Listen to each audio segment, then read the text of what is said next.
Welcome back and good evening to the We Are Rise show. I'm your host, Brett C. Collins. Hope your Easter was great. I mean, I guess we're carrying over into Easter. Yeah, the White House egg hunt today. That was interesting. A lot of commentary from President Trump. We'll get to that tonight. Hope your weekend was good. Hope everything is going well for you. Tonight's show, the calculated crazy. Yes, I have many facets of that. Let's put it this way. Fiend madness in the Iran conflict. Wisdom in the art of war.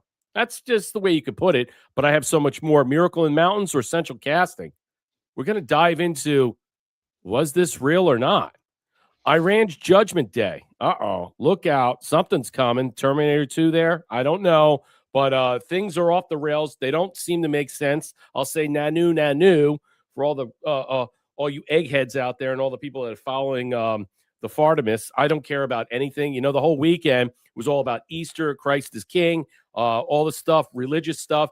I didn't hear one thing about people discussing freaking moons or anything orbits and stuff, even though UFO stuff is just floating around. Tim Burchett, aliens are real, whatever. I don't care. It doesn't matter because this whole weekend was about what? It was peaceful, it was relaxing, and it was about what? Enjoying Easter. So let's welcome my co-host, Marshall Smith. What's going on? Yeah, they were fighting over Easter eggs in the hood, I hear. Other than that, and there was videos of it. I'm like, what a great way to ruin a kid's thing. Yeah. And then they're fighting over the golden egg, the one that the one kid stealing the eggs found. and then egging people's homes with them. It's just anyway. I want to thank Trusty Turnip. Trusty Turnip, thank you for your donation. And oh God, here we go. Aloha, Mom. Thank you for your donation. Yeah, thank you for the support. Thank you for the support of the show. It's welcome in over here on Rumble. What's up there, True Terran? My good friend over here. Thank you so much. Greetings, Earth Explorers. Yes, Nanu, Nanu. What's up, MG615, FL John Florida. Hello, Brent and Marshall. Max Dog, what's up? Every war, they do the same old playbook. I can't remember one where there wasn't some kind of phony rescue to bolster support or something we don't belong in. Well, wag the dog. I mean, we'll get to that. We'll break that down in some way. Artemis is garbage. Hi, guys.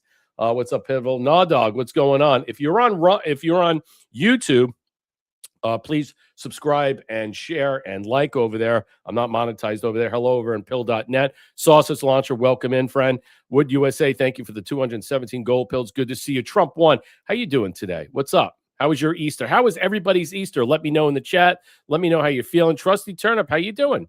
How was your Easter as well? Good evening, everybody out there. Like, share, and subscribe. If you want to help out the platform, it goes to the platform. Please support the platform in every way you can. You can do so on pill.net, dropping us gold pills. You can also help out on Rumble with Rumble Rants or buymeacoffee.com/wearerise. You can also help out Marshall as you have done. Ko-fi.com/surfdog74. Let me continue on. Let's move on to today's topic in tow. It's going to get heavy. A lot of stuff. We're going to get into things that are, that make you go, in some way. Because I'm not really sure how you can go home. Because there's some questions I have about the rescue. There's some questions and stuff. Look, everything that President Trump talked about today, we'll get to that.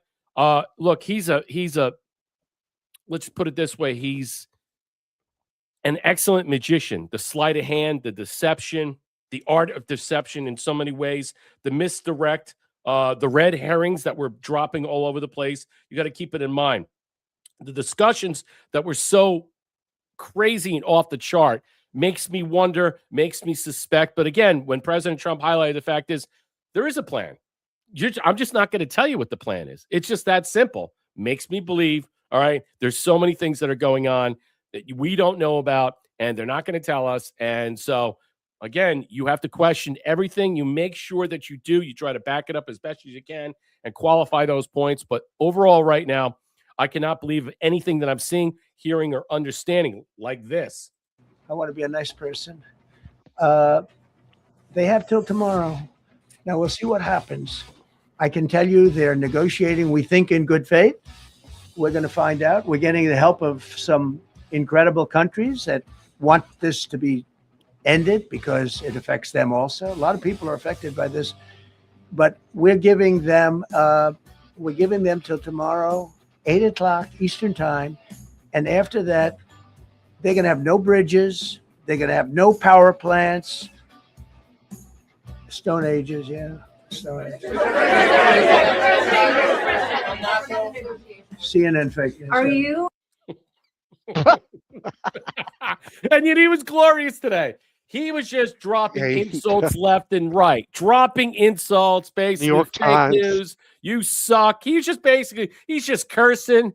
You know, if he was like, if I didn't think he didn't drink, you'd think he'd be on something. The way he's like saying bullshit and fuck. I mean, honestly, you're gonna miss this for a president. You really are. I honestly, every day it's gold. It is magic gold that you see someone like that say, this is bullshit to the audience of the media, the fake media. He just insults them. He embarrasses them left and right. And I love every minute of it. You should too. Let's continue. I got so much more. I think he should train the next president. Yeah, well, I don't know who that's. He's the last president. That's for sure. From him, you know what I mean? Yeah. Well, he's the last president. We don't know course. what's going to take. So Right. we're going to get into the calculated crazy. Appearing mad, unbound by rational constraints. We're going to talk about some of this stuff. A lot of people are not discussing. I think I've heard some things. It's called the madman theory. Came out of Nixon's White House in some way. And President Trump has been utilizing this in a lot of ways, in so many different strategies. But let's talk about this. Trump's strategy with Iran. Let me blow this up. This was a good article. No one picked it up, which is not surprising because a lot of the articles that I find, no one covers it. And I wonder why. An international law expert says the U.S. president appears to be employing what is known as the madman theory, an attempt to end the war in Iran. In an expletive-laden post overnight, Donald Trump vowed to strike Iran's power plants and bridges if the country's leaders don't reopen the Strait of Hormuz. And you know what? He said it this weekend. Open the effing fucking Strait Hormuz. He just went off. And the media had to repeat that, and they were pissed off. And they all were like, oh, my God, he used an expletive. Big deal. So Waikato University professor, Al Giuseppe, told RNC such actions would technically amount to war crimes. Again, see the narrative? But he believed there was a deeper strategy at play.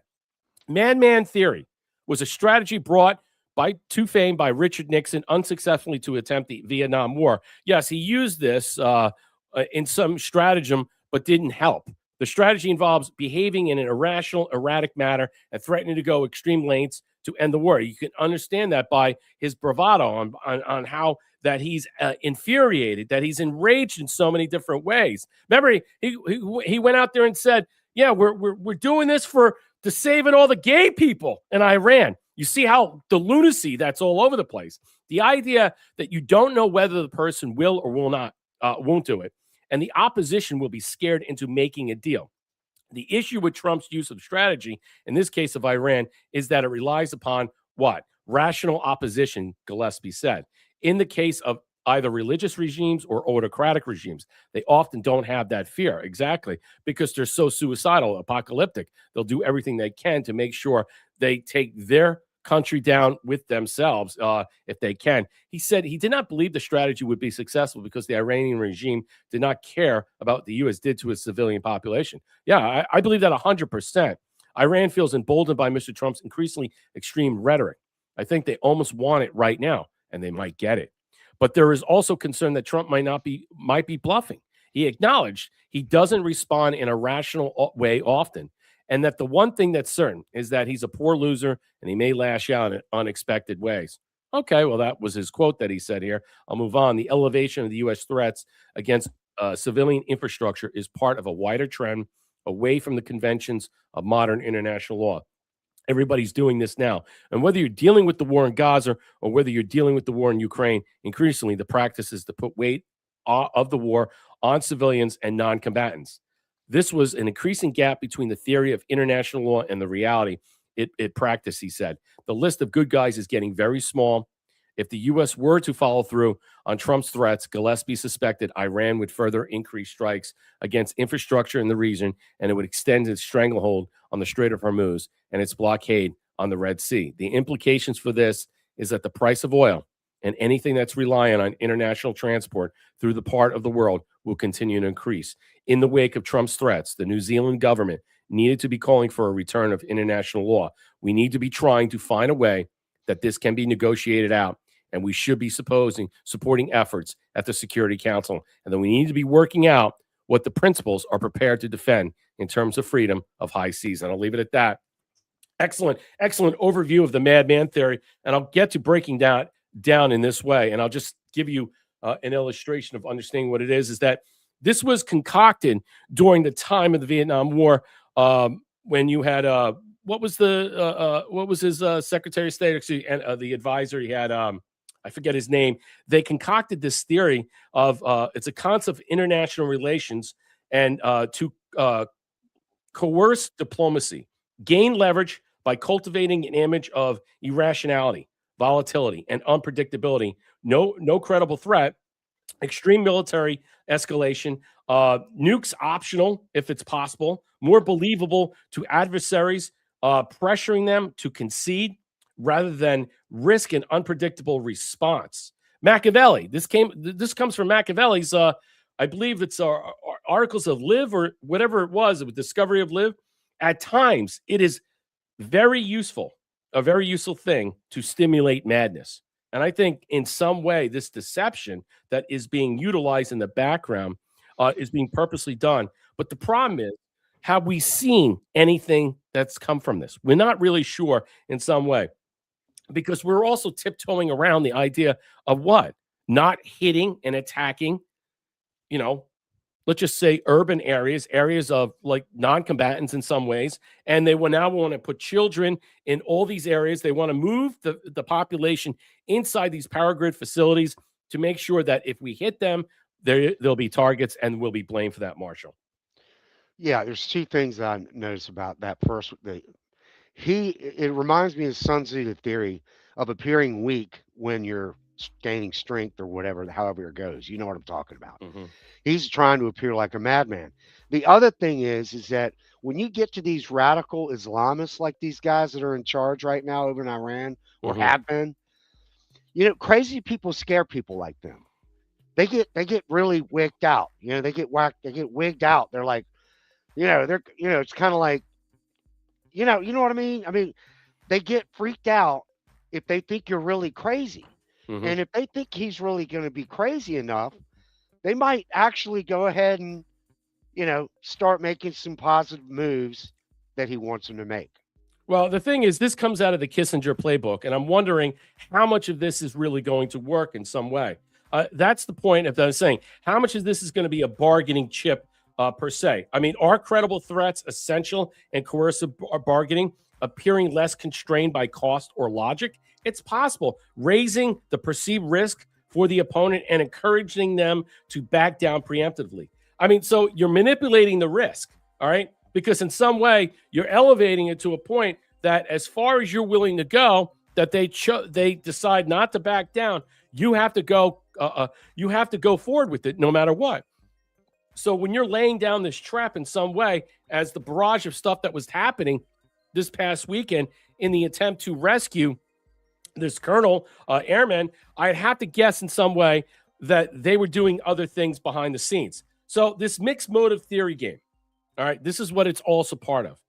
Outcomes depend on interdependent decisions. Each player's choice anticipates the other's rational or perceived response. So they're looking at this and saying, is Trump crazy enough to go far as he can? Does it matter to them? Because Trump says it doesn't matter. We're going as far as we can. The strategy, okay, is not about force, but exploiting potential force, all right, through psychology, through absence and expectation and credibility in some way. So you want to make sure that everything that is in place, the perception management, that you're willing to cross that line. Remember, Obama used to say, you give a red line and not cross it. No one believed it. In some way, President's already shown that he's willing to do things that are outside the bounds. And as the media is spinning it, they're trying to hold him accountable and saying, that's a war crime. That's a war crime and stuff. Well, I didn't see anybody else being, let's just say, persecuted for a war crime ever from this from previous administrations. So good luck trying that, Marshall, as we move forward. Yeah, I mean, Snowman says that he thinks it's a psyop. He doesn't believe. Well, yeah, of course, that's what it's all about. And the other thing, Brett, and every guy's out there. What's a psyop? What's he saying it's a psyop? What he's trying to play a madman. Well, of course he's trying. That's the madman theory. I mean, that's the look. The whole point of what I'm saying. You just missed my interlude. You can go back and watch it. The strategic interaction, combining elements, both cooperation and competition, where both players must balance selfish interests with collective and mutual benefits. That's what's going on. Unlike zero-sum games, create dilemmas regarding whether to cooperate or exploit the other player. So whether to cooperate or defect, all right, you have to maximize the individual payoff. That is the ultimate goal here in some ways. And that's what we have to get back to. Go ahead. Yeah. The other thing I noticed today online is that there's two European countries. I forget I think it was Germany and France. I could be wrong. But two European countries are now reinstating the draft. In preparation, said in the article, in preparation for World War III. So this is also reaching areas where it becomes like believable, and that's fine. Go for it. Okay, let's move on. I got more to this. I got so much to go. Democrats question President Trump's mental fitness and ramp up the 25th Amendment push. See, this is all part of the allure of making him crazy, to say he's out of his mind. This is all the agitprop propaganda and deception of war that are happening behind the scenes that you're seeing built up. You want to see this narrative played up. And this is also looking at, so the Iranian government, the regime is saying, oh my God, they're going to try and impeach him and remove him because he's losing his mind. But that's what's being filled at this moment. Let's play it a little bit. I want to start off with getting your reaction to Donald Trump's Easter Sunday expletive-laden tirade that I'm sure you're aware of. I am aware of it. I actually just shared it with my wife about a half hour ago. God. You know, it's still shocking. It's shocking that this is our president. It is shocking that... You know what's embarrassing? That you have a wife and you're a female. That's what's embarrassing. Okay? Not that he said fuck. Okay? And not the fact that he said today, oh, we're saving the gays over there in Iran.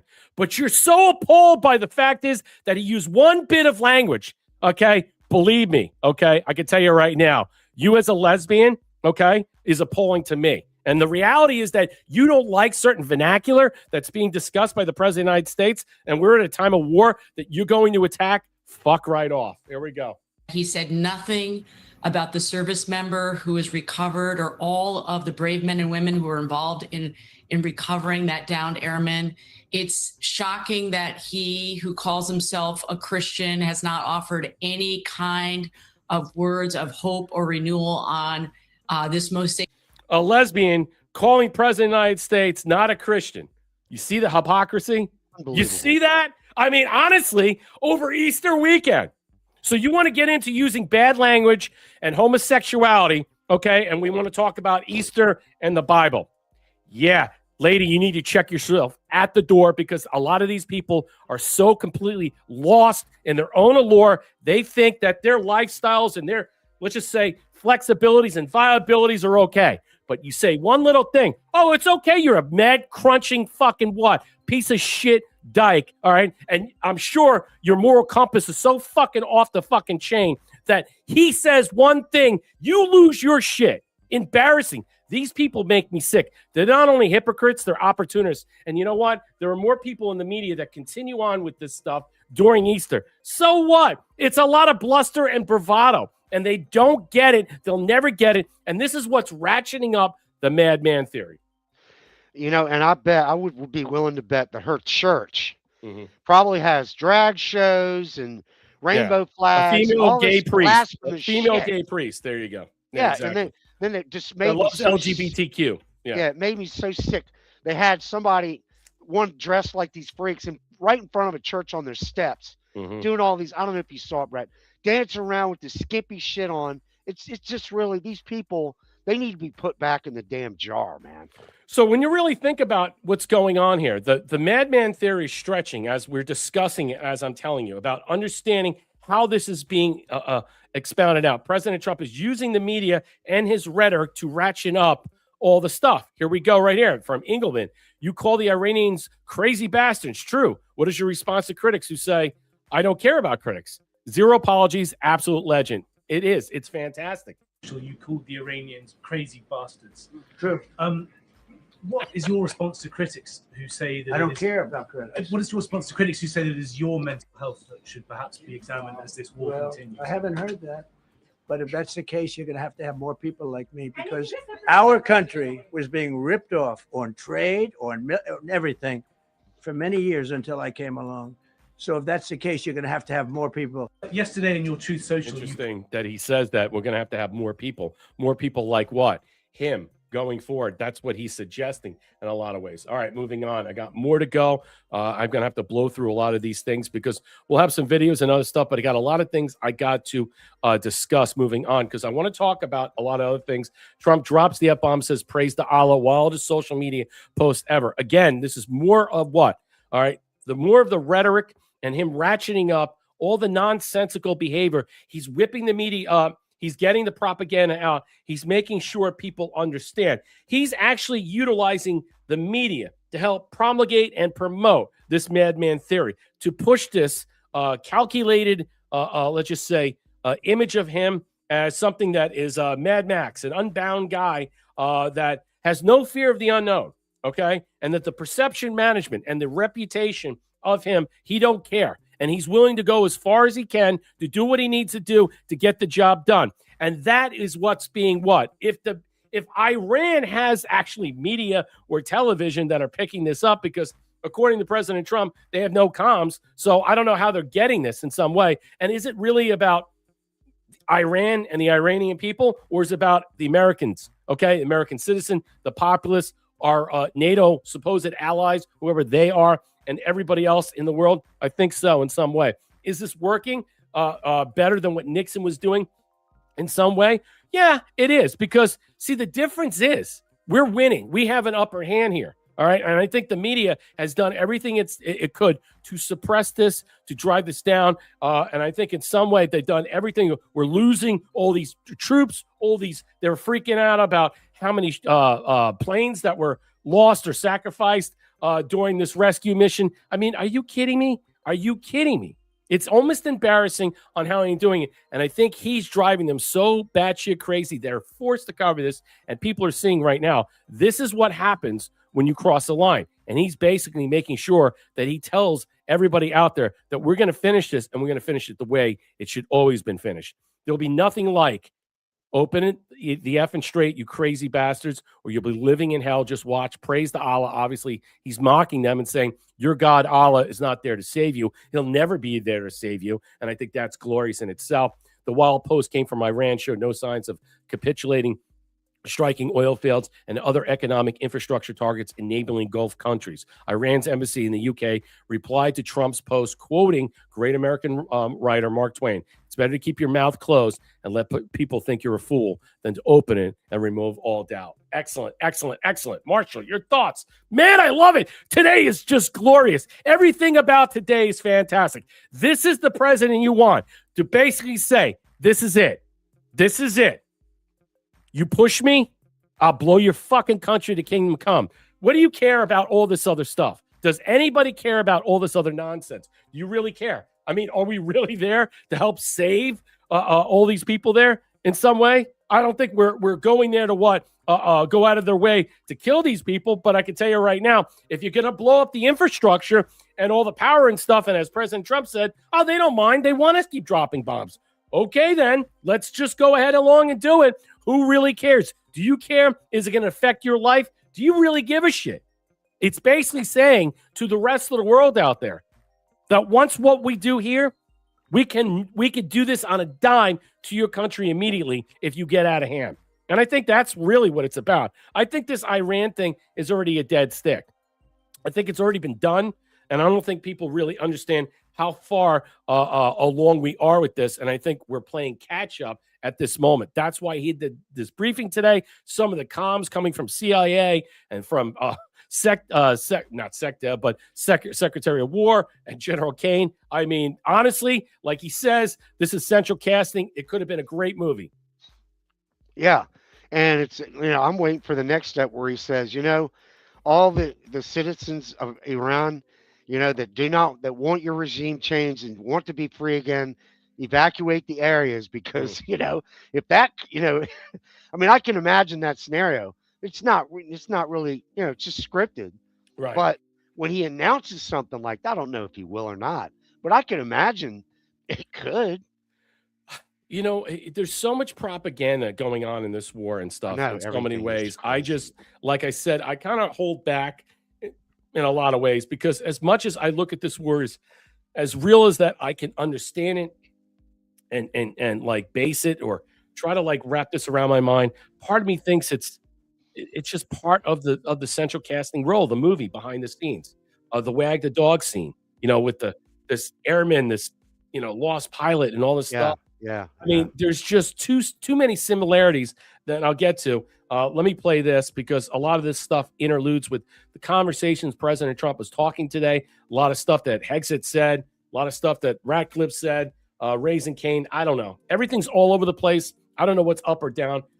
This is what's been said. President Trump hints that he may use nuclear weapons against Iran, says a day of reckoning could be tomorrow. Wow. Okay. The entire country can be taken out in one night, and that night might be tomorrow night. Both members of the crew ejected from the aircraft and landed alive.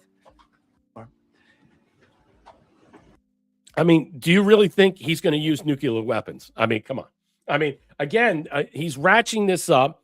A lot of this stuff, again, is, I think, continuing on with a certain attitude that President Trump has gone well beyond the lines of understanding, and they're trying to force the hand. Is it possible, when this is mentioned about the 25th Amendment in so many ways and stuff, is it conceivable to think that there are people in the administration that would try to do something in this way? Or is it separate from this? All right, that the madman theory has to play out in so many ways to be perceived as something, as an image, something that is so unpredictable, so non-credible, that the extreme military escalation has to hit its apex. And I guess we'll find out tomorrow. Yeah, I mean, no, I look, if they tried to pull a 25th thing, Brett, imagine this.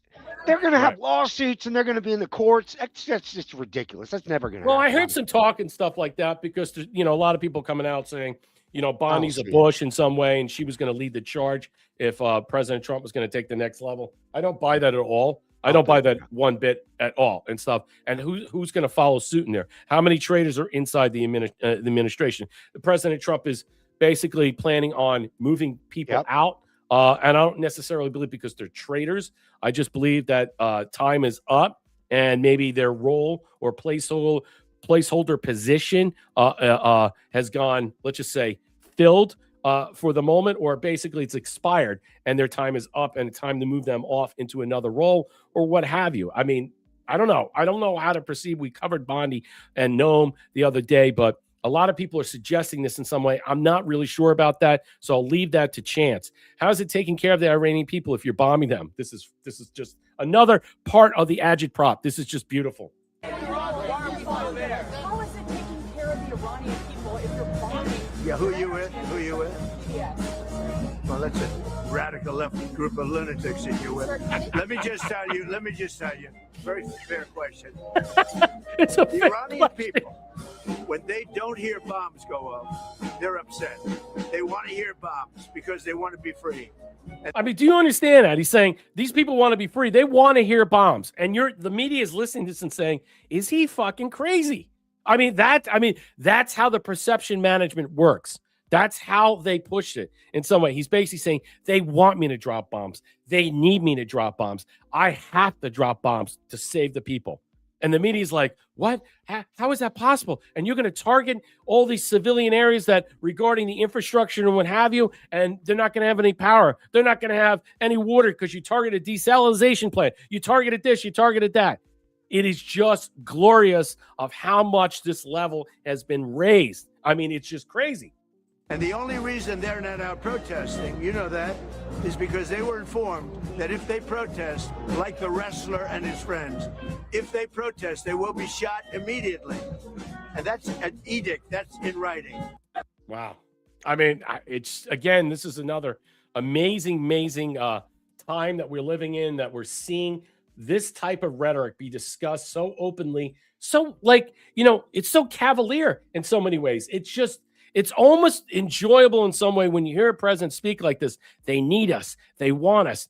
They want us to do this. We have to do this. They depend on us freeing them from this apocalyptic, suicidal, crazy, tyrannical government. And it is. And we'll get to them very soon. Marshall, go ahead. Yeah, I mean, everything that Trump has done, really, since he got elected, pretty much, has been telling us that, don't worry, the way he acts is totally saying, guys, this is already over. We're just filling you in, man. This is probably over back like when he was first term.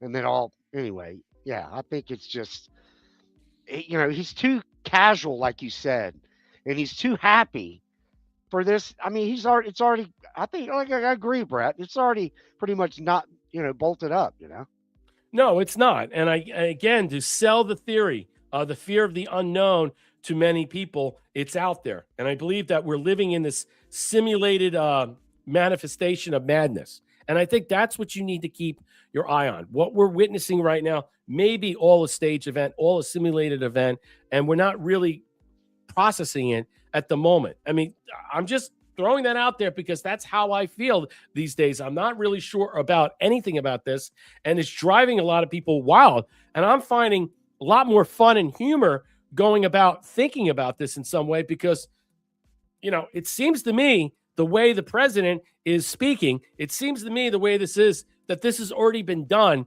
And he's basically like, yeah, it doesn't matter. You'll find out that, it's okay. And we'll be okay.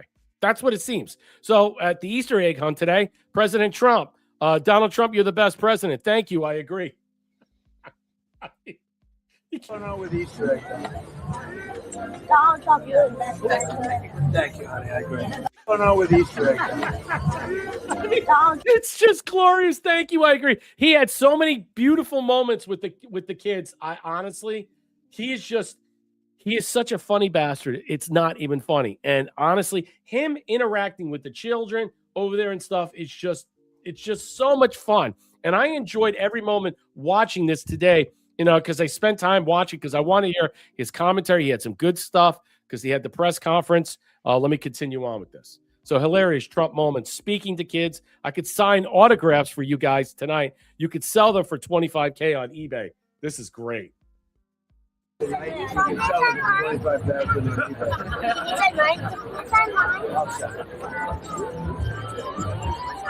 Carolina, do you want to give Grandpa your Caroline is the only one that doesn't want my autograph. Zero. I would say Carolina has zero interest in my autograph. Here it comes. Nice. I think I'm going to sign this. That way I say, I do it. Look, I do it. Look what I did, everybody. Ready?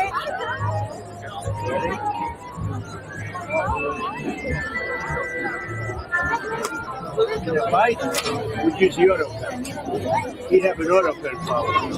Joe Biden. He didn't sign. He was incapable of signing. He said, so they'd follow him around with an auto pen. The kid goes, what's an auto pen? He'd have the auto pen signed for him. He'd take the paper, hand it to his guys, and sign it with an auto pen to his back. It's not too good, right? And the kids are listening to him. And they're listening. They're like, what's an auto pen, Mr. President? And he's like, oh, it's this big machine they got to carry around with them. It's just, you have to appreciate that type of satire and humor at the moment in this perception management theater that we're living in. This is just absolutely glorious. I cannot speak. I was just laughing my ass off hearing the commentary from President Trump all day today when he was at the egg hunt. I mean, with the kids. He was masterful. This is the President Trump. Looks well and rested. Looks ready to go. Man, he's fantastic. Yeah, he should have told the kids, well, what's an auto pen? He should have said, well, it's like a little robot arm, He's like this big machine that his people would carry around. It's got around. an arm on it, and they push the button, and it signs this thing. But now those kids are going to be doing stories in school. Yeah, I know. No, they're going to learn all that. What's up, Zone 9300? Hi, fellas. Good afternoon. Thea, thank you for the 300 gold pills. Yes, please support the platform. Like, share, and subscribe. Drop us a gold pill, comments, questions, and concerns. You can help us out on Rumble Rants. We can help out MarshallKofi.com/surfdog74. Let's move on. Here we go. President Trump, this is about NATO. This is one of my things. I've had 3 things: the Fed, NATO, the IRS, and a couple other things. But this is one that sticks in my craw for a while. And here we go with President Trump basically saying, I asked President Trump if he still considered leaving NATO. He tells us, you're going to see it very soon.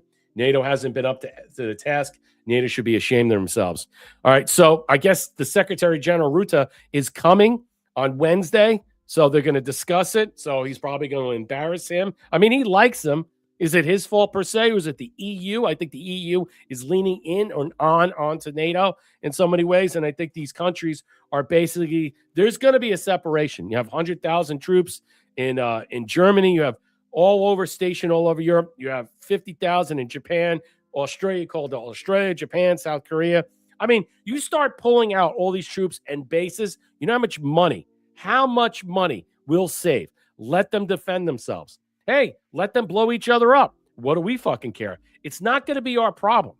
It's not. And I think in some way, that's what it is. And you know what? Maybe when you want our defense, you fucking pay for it. How about that one? All right. We're going to become the new American mafia. You pay us for what? Protection. That's how it's going to be. That's how it should be. And that's how I think President Trump views this going forward. Let's listen. Are you still considering pulling out of NATO after what they did? You're going to find out very soon. NATO has not stepped up. What do you expect from the meeting? The NATO meeting. Mr. President. NATO should be ashamed of themselves. Mr. President. This is a subject where Republicans do not like. They don't like it because they're stuck in the Cold War relic. They understand when we're entrenched with this relic. All right, we're locked in. All right, we've sold our soul to America and out there to the Eastern Europeans. It's like they have control of us. We're forced to be in something, forced to pay this out, forced to do everything. Look, we rebuilt Europe after World War II, and we created this treaty since '49, and it has not benefited us at one bit. So I think at this point, President Trump will hope alleviate us from this burden. We will move out. And maybe these countries will recognize we don't no longer have to stay there, be a part of this, pull our nukes out, pull whatever we got to pull out.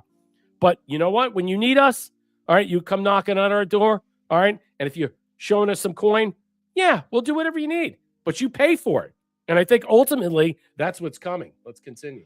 And he set himself up. Now they set themselves up. Now they set precedent. Yeah. Because they didn't do shit. Well, of course. What's the point? Yeah, I know. Let's play this. So this is amazing. Mountainous area of South. So it took just under 48 hours to find the missing weapons systems officer after the jet they were in went down in a remote and mountainous area of southwestern Iran. The weapons officer was hiding in a mountainous crevice, we're told by a senior administration official. What's your assessment of how the search and rescue operation went? So I think I draw 2 lessons from it, Ed. First of all, the excellence of the joint force, our ability to rapidly pivot to look for a downed air crewman. We train for this endlessly. It's a part of every time we send air crew over enemy territory. We have detailed, elaborate plans to go get them. It's a very basic part of who we are as American fighting men and women. So that plan swung into action. I think it was executed pretty effectively. As always, you've got somebody on the ground, maybe injured. They got to get to a position where they can hide until you can get to them. All that seemed to work out very well. And we did in fact lose a couple of aircraft in that mission. But I would just tell you, it takes a year to build an aircraft. It takes 200 years to build a military tradition where you don't leave anybody behind. You take the aircraft trade any day in a situation like this. The other lesson, I think, is a hard lesson for Iran. First of all, they were not able to find the missing air crewman. Second, they put out a broad appeal to their people to turn him in, reward, asking for all kinds of leads. That does not appear to have been successful. And I think that's maybe a sign of disaffection, don't know. But you can't be happy with that if you're a senior leader in Tehran.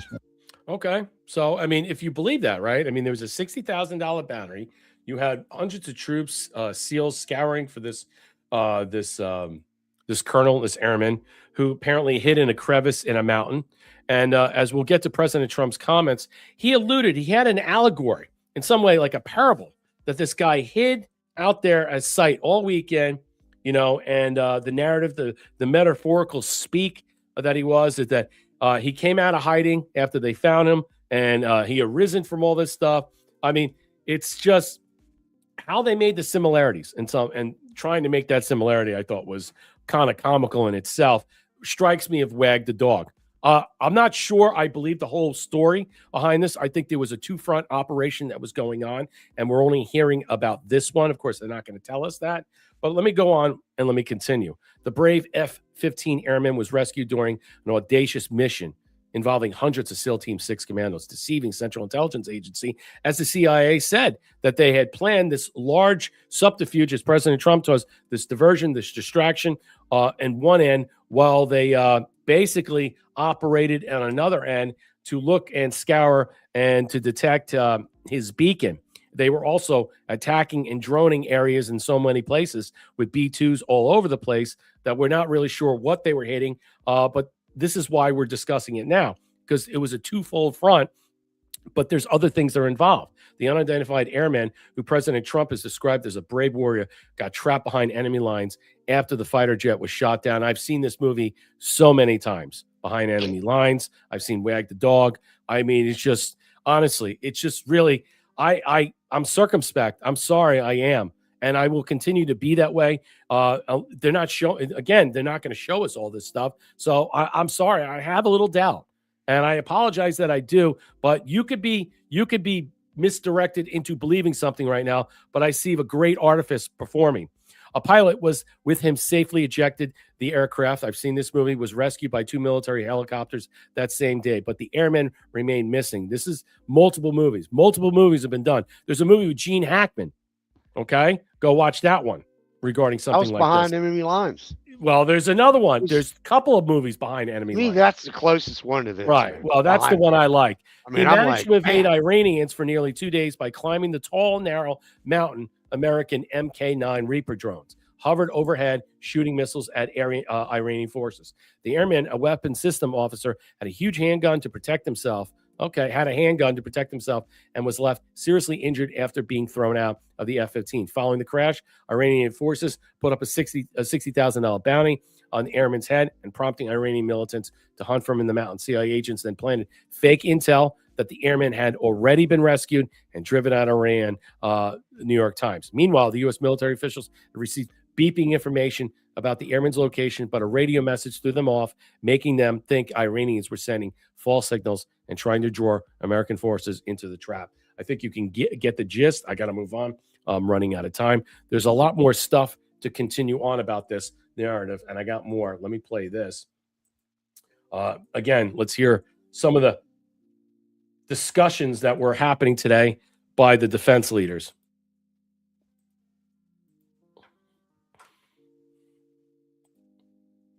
Undertaking, but a filled promise made to every American warfighter that you will not be left behind. We will always come find you, and we will always bring you home. Over the next hours, the search and rescue task force crossed the beach, entered into Iranian airspace, protected by a fighter strike package, and moved into the objective area, all under fire. En route, as some of you have seen on social media, the helicopters took gas off the C-130s and pressed onward and forward up into the objective area.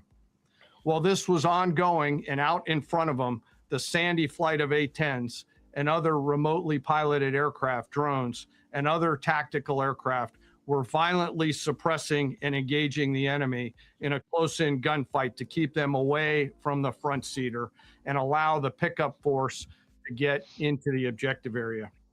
During this engagement, one of the Sandy aircraft, primarily responsible for communicating with the downed pilot, was hit by enemy fire.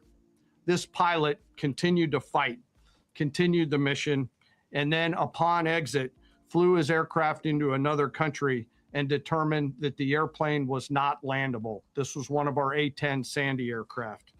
The pilot then made the decision to eject over friendly territory and was quickly and safely recovered and is doing fine. Okay, so that's his overview. Yes, I saw you, Aloha Mom.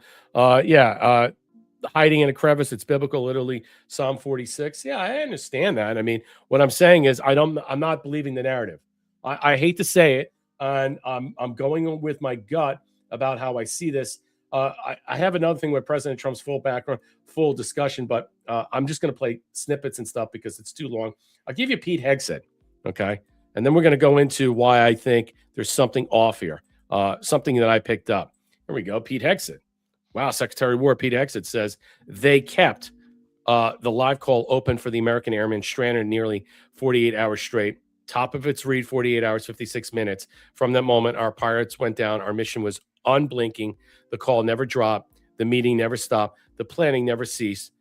President Trump demanded rapid, decisive action. He backed our military with full weight. Okay, let's play this a little bit. Cell. And the top of it read 45 minutes and 45 hours and 56 minutes.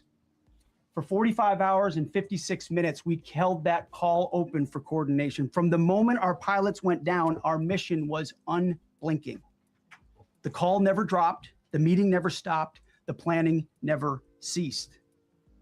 The president demanded rapid, decisive action. He backed our military with the full weight of his resolve, refusing to let enemy propaganda or tactical setbacks deter us.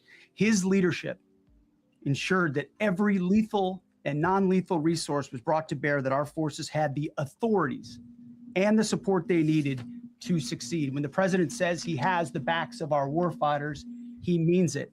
And it means a great deal, and it's a big difference on the battlefield. Okay, moving on because I'm running out of time.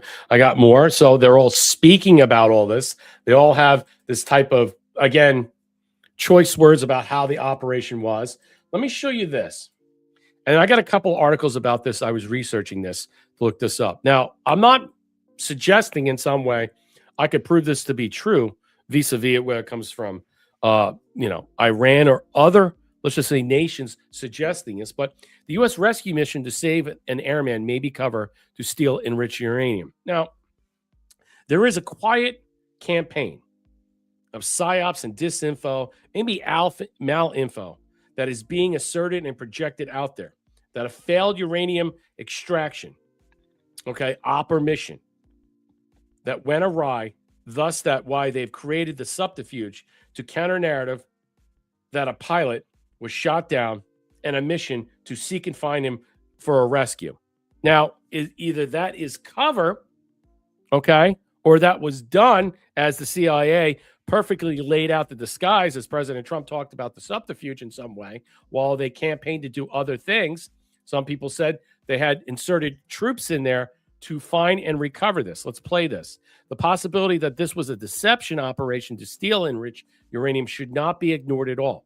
Okay, it's a fair assessment because I'm willing to bite on this to say it's possible. Iran's foreign ministry spokesman, Ismail Bakwai, was quoted as saying, as per the report, an explosive allegation, Iran's foreign ministry said on Monday that the high-risk operation carried out by the U.S. forces unit to bring back the downed airman after his F-15E fighter jet was downed by Iranian missiles. They might have just covered to steal enrichment from the country. Iran's foreign ministry spokesman, Ismail Bakwai, said that that there were many questions and uncertainties about the U.S. operation.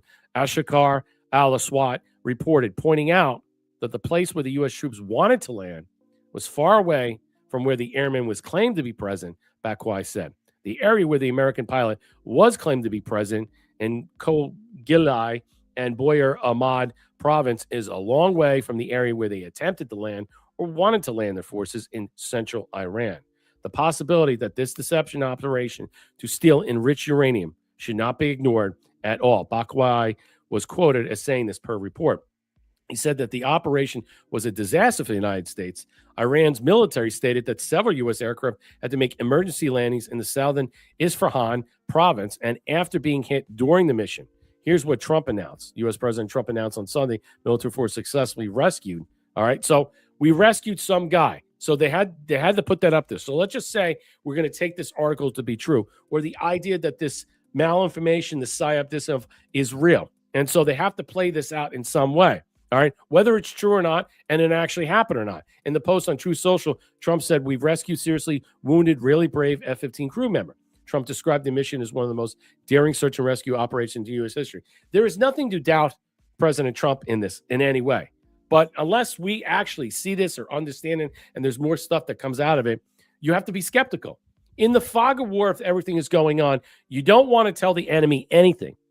All right? And so it's never going to be revealed that we're able to insert clandestine forces to extract, okay? Extract and pull out and exfil out with that type of uranium if they knew where that was, if it was still there. That's one consideration. And you have to be mindful about that. It's a serious possibility. And all I'm suggesting is some way, I'm not doubting what President Trump says. I'm not saying, but he used the term subterfuge. He used many different particulars in conversation to discuss a lot of the sleight of hand, this diversion, and, the misleading clues, the red herrings are all over the place, convinces me, as the CIA director had laid out, Ratcliffe, that the whole diversion campaign that was done to promote this, to divert away from the actual airmen, can be plausibly looked at as the possibility that there was hundreds of groups, because Trump asked the general, "Hey, do you want to comment on it?" He said, "No, it's classified, sir." And he goes, "Yeah, well, I don't want to comment on it either." So we don't know. And I'm just saying that. So what Iran claimed, Iran's military said that the abandoned airport in southern Isfahan province was used in the U.S. rescue operation. This so-called military operation, planned as a deception and escape mission at an abandoned airport in southern Isfahan under the pretext of recovering the pilot of a downed aircraft, was completely foiled. Okay. The spokesman from the military central command said. All right. So my question is, if they don't have any viability for comms, as President Trump is saying, how are they commuting this in some way? How are they communicating to their troops or anybody out there? What are they using on the ground in some way to have this operational informational control to share this intelligence information out there to the Republic? I got another one. Marshall, your thoughts? No, it doesn't make any sense. I mean, that they're able to communicate. What is that? I mean, that one before this, when they were doing the what was it, Raising Cain, he was up there. And I'm like, everything he said was just so perfect. I mean, it really flows into what you've been saying. The central casting thing, everything is so, it's better Is than it the too Artemis. good to be true? I want to ask everybody in the chat. You guys have been kind of quiet out there. I don't know where everybody is tonight. Is it too good to be true? Was the daring raid that saved the downed airmen, all right, from ejection to extraction, with SEALs, deception, and the 60K bounty, just part of this massive central casting theater? I mean, I'm throwing that out there. I don't know why that's hard for people to swallow in some way. I think it's quite plausible, and I think that it suggests for more interpretation. Go ahead. I don't think it's too good to be true. I think it is a perfect, well done, without rehearsal. Right. That's what I think it is. Yeah, and we're never going to know. I mean, we're never going to know in some way. I mean, why would they tell us they? I mean, would it be in our benefit that our government or President Trump tell us that they were able to extract all this uranium out? Would it be beneficial to us to know about that? I'm not quite sure. Yeah, it is a movie. I agree with that 100%. I'm not buying any of this one bit. Thank you, Thea, for the cookie and always supporting the platform. Always like, share, and subscribe. Drops a gold pill. Comments, questions, or concerns. Let's continue on. And this comes from First Post. I've been reading them from here and there. I know you do, Marshall. Iran accuses U.S. of using airmen rescue as a cover to steal enrichment of uranium. Again, another article I've seen. I went to Yandex, and there's about 10 articles on this. So I'm not really off my rocker in suggesting this plausibility or plausible deniability in some ways. But a lot of people are asserting that it failed in magnificence. Now, see, I'm not saying that at all. I'm not saying that we have anything, but a lot of ships were destroyed, helicopters in some ways. We had to leave, but nobody died. And the airman was rescued, as far as we're told. So I'll continue on. So Iran on Monday said the U.S. operation rescued a downed airman could have been a cover. Could have been now. On Sunday, President Trump announced that the U.S. forces had recovered the second crew member. Iranian military dismissed the mission as a deception, an escape mission, insisting it was completely foiled. Okay. Again, subterfuge, propaganda, agitprop, a lot of deception and perception management in this way. Speaking on Monday, Iran's foreign ministry spokesman Ismail Baqai said there were many questions, uncertainties about the operation. So there are more speculation all over the place. I know there are other people out there suggesting this is a real thing. And there's no evidence to the contrary. There isn't. It's just a plausible suggestion that, all this fiend madness that is hyperbolic and all over the place is that I don't think you can, in one way or another, ascertain what was taking place, what was literally going on, as President Trump and CIA director use certain vernacular of deceit, artifice, gimmicks, ruse, puffery. I mean, I think the terminology that he said was subterfuge, and and then I heard diversion from that. So it seems to me in some way that everything that was happening was orchestrated out for something else to happen in its place. So there may be half-truths or partial truths. I just don't think we're getting the bigger picture here, and I'll leave it at that because I know people are going to freak out. But go ahead, Marshall. Yeah, I mean, I agree with you. People are not going to believe what's not believable or what is believable. I think that's where we're at. We're all like, what do I believe? Like you've been saying for weeks now. What do I believe anymore? Right. I don't think you can believe any of it, especially when you've got this thing going on at the same time. That's why I'm not buying into all this stuff. That's why I'm not really pulling out my hair and like, oh my God, and everything, because a lot of this stuff is the fiend madness that is really just taking over people, and they really can't get self-control of what's going on. But they have no idea what is happening, nor are they suggesting plausibilities, possibilities, and viabilities that we're orchestrating out here that I'm breaking down in some way. And they're losing their shit on X, getting 100,000, 200,000, 300,000 views and posts and millions and stuff, and saying, he's going to nuke the place and everything's going to hell and stuff. Where is this evidence? Okay. Where is this evidence? It's purposely being withheld from you for a reason. Because if they were to give you just a glimmer, just a little peek behind the curtain, look how you are now. Just imagine the magnificence, the level of craziness that would just escalate and accelerate to a level that people cannot handle themselves or control themselves. That's why I believe the UFO thing is going to be And the thing the thing that really gets me is this is also happening at the same time the Artemis thing. Right. This whole space thing. Right. All of it, it's like they're saying, look, everything is all freaking fake. But if anybody is following that, and I'll say this, I'll be clear, and they're all like supporting this and like, yeah, and they're not calling it out for what it is, you need to disavow and not follow them at all. Anybody that is supporting this whole thing with NASA and Artemis, and if you believe all that shit, you know what? You'll believe anything. You'll believe anything. You'll believe anything, and it's sad, and I can't help you. A lot of big influencers are pushing it, man. Well, I don't know good. if they're getting paid or whatever, but of course they're getting paid. Of course they're getting paid. I mean, names that we and I'm never. Anyway, I'll stop. Let them fucking sell that lie. Who's pushing it? Give me one name. Well, like Eric Daugherty, a bunch of them, a bunch of good ones that. Yeah, I know. But maybe it's part of it. Maybe it's all. Who knows? Right. You got to put it out there on blast for people to see. I mean, if you're going to do that, that's fine. All right. Maybe it's for a reaction. I don't know. Right. Maybe well, I mean, that's good. I will go to Venezuela. I will run for president. So I'm finished with this. I can call Venezuela. They will quickly learn Spanish, and will take too long. Listen, President Trump saying this. He's like wants to become the Venezuelan president. You understand? The people of Venezuela. They say if I ran for president of Venezuela, I'm polling higher than anybody has ever polled in Venezuela. So after I'm finished with this, I can go to Venezuela. I will quickly learn Spanish. It won't take too long. I'm good at language. And I will go to Venezuela. Did you see? I mean, if you watch this whole press conference, and I implore you to go watch it, half the shit that was being said is so ridiculous, so off the mark. There's so much perception management, so much propaganda, so much deception management, so much beguile that he's throwing out there of shit like this. You got to sit and say, what the fuck am I watching? What am I watching? Oh, and you just rescued an airman. I've seen that movie 5 times over with 5 different names. And they actually made a movie that showed that that movie was created for what? For the same subterfuge that we're talking about as an intended plot to what? Deceive the public. Do you understand that?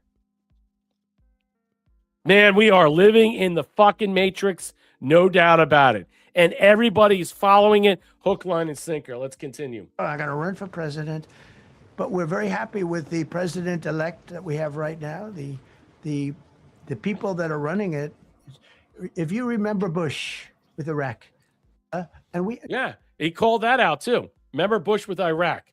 Remember some of the stuff in there? Don Rumsfeld, his Secretary of Defense, would come out fucking half-cocked drunk, okay, talking about Abu Ghraib and the war and trying to defend the fact is that we were torturing all these people with dogs and the prison is stripping them down naked and all this stuff, and they got caught in the cover-up. It was just hilarious. And watching that whole thing. And then also the fact is what they do, like he talked about, they demilitarized, they neutered Iraq. Okay, instead of keeping the installation alive and well while we were there to maintain law and order, what happened? They made sure that they broke down that. It's like during World War II, after the end of World War II, what did Patton say? We can, instead of denazifying these people, we can use the Nazis, okay, to what? Okay, to help fight the Russians. He was talking about that. He was talking about we can help with the continuation of making sure that their country can run. A lot of that different stuff. We're not doing this in Iran. He talked about, well, we could go back there and help them out in some way and stuff. I don't know if I want to do that, especially if we are going to destroy their power supplies. All right. Well, he's like, well, you don't want to destroy the nuclear infrastructure or whatever infrastructure they have because that'll cost a lot of money. So basically, he's tipping his hand. We don't want to do that because we don't want to have to pay for that. But what is he talking about per se? That's what I'm saying. He's saying one thing, but actually doing another, or vice versa, doing another and saying another thing. And keep that in mind as we move forward. Because there's going to be a lot of press conference was totally off the chain, man. I honestly, you have to go back and watch the press conference. Actually, I have it from the WLT. I'm going to drop it in here and let me play this. But all of this whole thing that he talked about was so, I don't even know how to put it in perspective. But I was like, wow. Here's another one. Ratcliffe confirmed how President Trump's CIA used elite human assets and secret tech to find our downed F-15 colonel buried deep into this stuff. Now, a lot of this stuff that comes from this deep tech has to come from the PEDs in some way. There's certain presidential action orders with certain military that only the president can authorize to use at the time of necessary. It's so classified and hidden. It has to be only authorized by him and him alone, or by the president and president alone. The random deception ops to confuse thousands of Iranian hunters while the airmen hid in the mountains. See, this is another thing. We're not really sure about the kind of tech that was used in this in some way, which has been emphasized quite a bit. Thank you, Mr. President. It's a privilege to be here with you today to share what we can about this exceptional mission and to recognize the ingenuity and bravery of those who executed it, as well as the leadership and resolve of the president who ordered it. One thing that has been clear to me in this role is that the flawless military operations that the Department of War is known for are hostage to flawless intelligence. We saw that in the skies over Iran in Operation Midnight Hammer last summer. We witnessed it in Venezuela during Operation Absolute Resolve. We've seen it against the cartels in the Western Hemisphere, and we're seeing it every day in Operation Epic Fury, including this mission to rescue an aviator buried deep behind enemy lines. Because it is the unique tradition of the U.S. Armed Forces that we leave no man or woman behind, this was a no-fail mission. That was the spirit in which the president put us to work, and we were determined not to let him down or our airmen down. As an agency, the CIA possesses unique capabilities that only the president can deploy. You hear that? Some of these capabilities fall under covert action authorities. And that falls under the PEDS, the president's actionary authorities. Okay. And only the president and only the president alone, whoever it is allowed to use this during these types of things. It's so classified and secret. They only use this at times when it's necessary. And so he's giving you a window of what's taking place. And because covert means exactly that, I'm not going to be able They're to classified. tell you everything that you want to know. It's not going to tell you anything. At the president's direction, What we you want deploy or need to human know. assets and exquisite technologies that no other intelligence service in Exquisite. the world possesses to a daunting challenge comparable to hunting for a single grain of sand in the middle of a desert. He's talking about, I would suggest that you look into it, satellite technology, low satellite orbiting technology that able to spot you, okay? Like, I bet you right now, if I open my window, they probably have heat-seeking technology to see me right inside this room from a low-orbiting space trajectory. That's what he's suggesting, all right? And there is technology out there to suggest in some way that we have low-orbiting technology that could easily look right whatever you're seeing on your phone directly down and see your face, all right? See your location, get a glimpse of you completely. The resolution must be insane. We're talking insane, Brave New World, insane technology. So you want to talk about, do we have privacy? Not when you're hearing this shit. I mean, it better not be used on us, but I wouldn't be surprised if it was or wasn't, but you have to hear it'd be violating our rights. But when you hear this, it shows they were able to pinpoint not just the beacon, but the exact location where the beacon was beaming from or beeping from.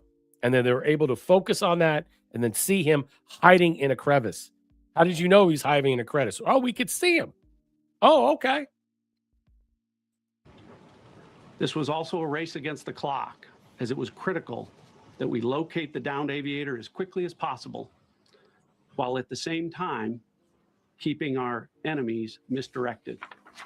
See that? For that reason, misdirected. In addition to the why were we misdirecting them? Was it only for this, or was it for a secondary scenario that was in place? How many operations were going on, multifaceted at the time? We only know of this. So this was a perfectly, let's just say, suggested summation about how they're laying this out for behind the enemy line scenario, behind that movie in some way. How about Iron Eagle? Remember Iron Eagle? I remember reading those in the Post. Remember that was a rescue mission, okay, where a pilot was shot out of the skies and they were locked in a detention cell at some type of Islamic base and stuff. And this one lone kid came in there and flew him in. Crazy story and stuff when you think about it in some way, and rescued him in some way. But I remember Iron Eagle, an 80s classic movie, 1985. Go back and watch that. And again, you'll understand the theatrics of this. But yes, it was in one of those. It was one of those 17 posts, Marshall. You know, I'll tell you, and I hate to say it like this, but it also makes me wonder how much in the past was real on this stuff. Like the reporters, the news people that they put in the cage and burn them alive. Yeah. Was that to get a response? I mean, it's a very powerful thing. It's a hard thing to really comprehend in some way. You know, the question is, how much is real and how much is fake? I mean, that's really what we're going to have to decipher out. How much of this stuff is propaganda, is perception management, is agitprop, is deception, is misdirection, are red herrings. I mean, there's so many things that, you know, I comb through and I look at them and I sit there and say, okay, what are we looking at? What are we seeing right now? And everything is a sleight of hand. So I can't be convinced of one thing or another thing for certain when it comes to these types of theaters of war, so to speak. But here we go. This was central. This was central casting. If you're doing a movie. This was not much of a runway. This was a farm, not a runway. It's a farm, but a farm. It did the trick. But to have a contingency as opposed to having to wait 2 days, can you imagine right in the middle? This was central. This was right. You would call it central casting if you were doing a movie for location. And central casting if you were doing a movie for location. Agency as opposed to having to wait 2 days. Can you imagine right in the middle? This was central. This was right. You would call it central casting if you were doing a movie for location. Look at Hex's face. And probably him. the toughest area. Of Watch Iran Hex's where face. We'd be sitting, Look at his you would eyes. call it central casting if you were doing a movie for location. And probably the toughest area. Puts his head of Iran down. Where we'd be sitting there. So dogged. He smirks, puts his head down, and laughs. Yep. Gave a little. He He gave gave a little smirk. look. He looked. He smirked, and he looked down. Yeah, and where's headset from? He's from TV. Yeah. He knows all about lines and He's reading totally lines central casting. Yeah, I mean, totally. honestly. Yeah, I mean, honestly. I mean, the real operation that you can postulate and theorize is happening behind the scenes.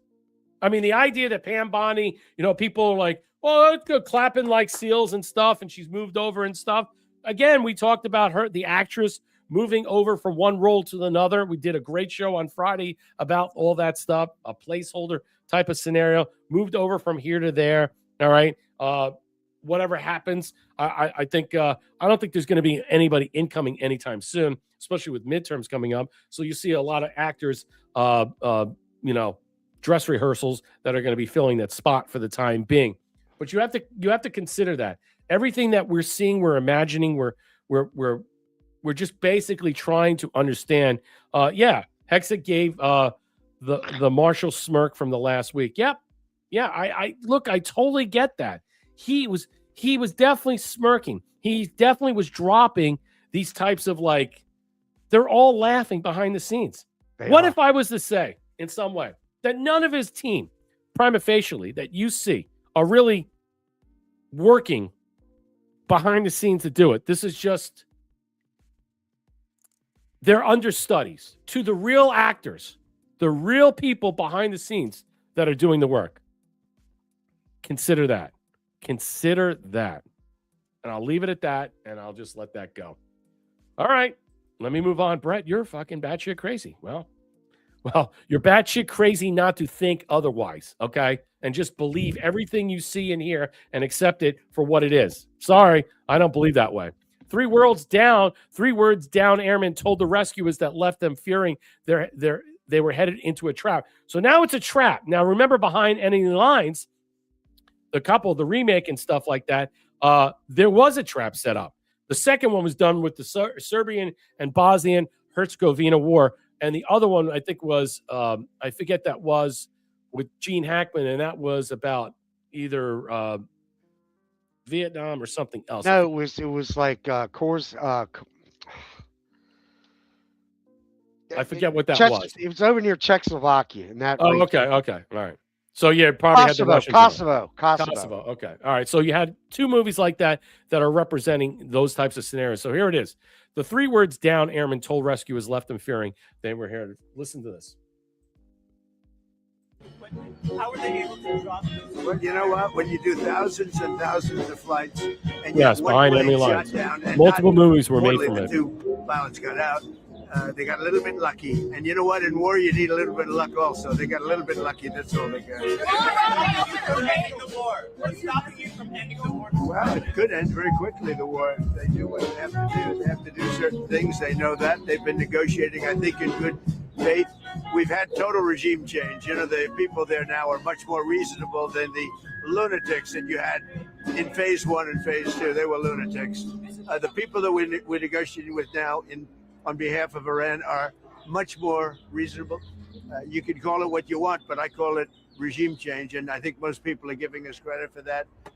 The first regime was taken out. The second regime was taken out. Now the third group of people that we're dealing with is not as radicalized, and we think they're actually much smarter.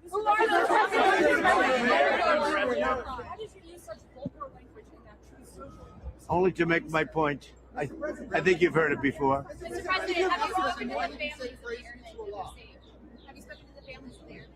I'm going to be doing it right now. What do you say to Americans who are not a fan of the war? They're foolish because the war is about one thing. Iran cannot have a nuclear weapon. Had we not broken the Barack Hussein Obama agreement, you know what I'm talking about, the Iran nuclear deal. This is years ago, my first term. You would have had a total, Israel would have been gone. extinguished. Israel would have been wiped off the face of the earth, and the entire Middle East would have been, at a minimum, in big trouble. But I did it. That was phase one. We killed Soleimani. Without Soleimani, if they had Soleimani, it would be a whole different thing. Maybe. Would still be winning, but it would have been harder. Because we are obliterating that country. And I hate to do it, but we're obliterating, and they just don't want to say uncle.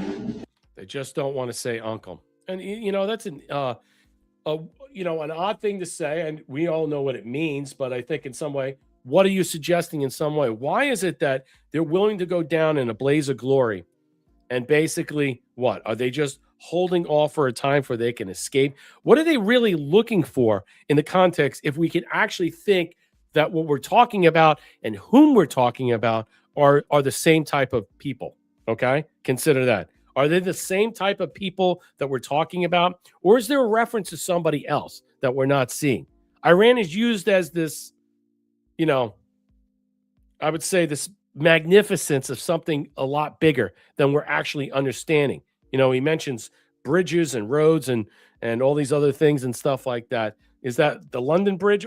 What is he suggesting in some way that we're looking at that we're not seeing and understanding, because he's using so many different types of gimmicks and bluffs and ploys and beguiling speak that is outside the nomenclature, outside the talk of the media. The media does not want to look into this in any way. They don't want to put themselves in a position to start to see, to manifest something that is completely outside what we're trying to understand and peer into. They have no, let's just say, no viability to want to investigate this in this manner. They just want to use talking points and highlights to undercut the administration in any way they can, and call him some type of war criminal in some ways. And I'm wondering, yes, Owen Wilson, that's the second one.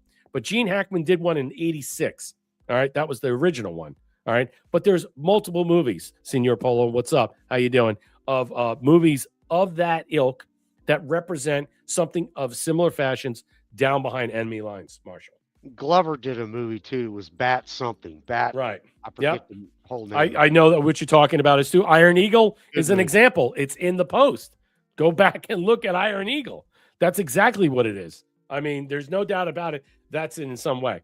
All right, moving on. So I'm just going to show you this real quickly. I'm not really going to read this as we continue on. So Iran rejects a ceasefire.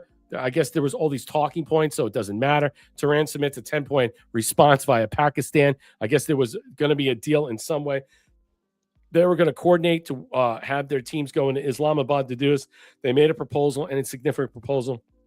It's not good enough, Trump said at the White House event. It could end very quickly, the war. They could do this. They could do that. Trump signaled frustration with the situation while stopping short of committing a prolonged military engagement. So on one hand, look, they're basically saying we don't accept your terms whatsoever, whoever their terms are, whoever is what he's suggesting. I mean, I would consider this in some way. We don't know who are they and what are they in that sense. And understand what I'm saying right now.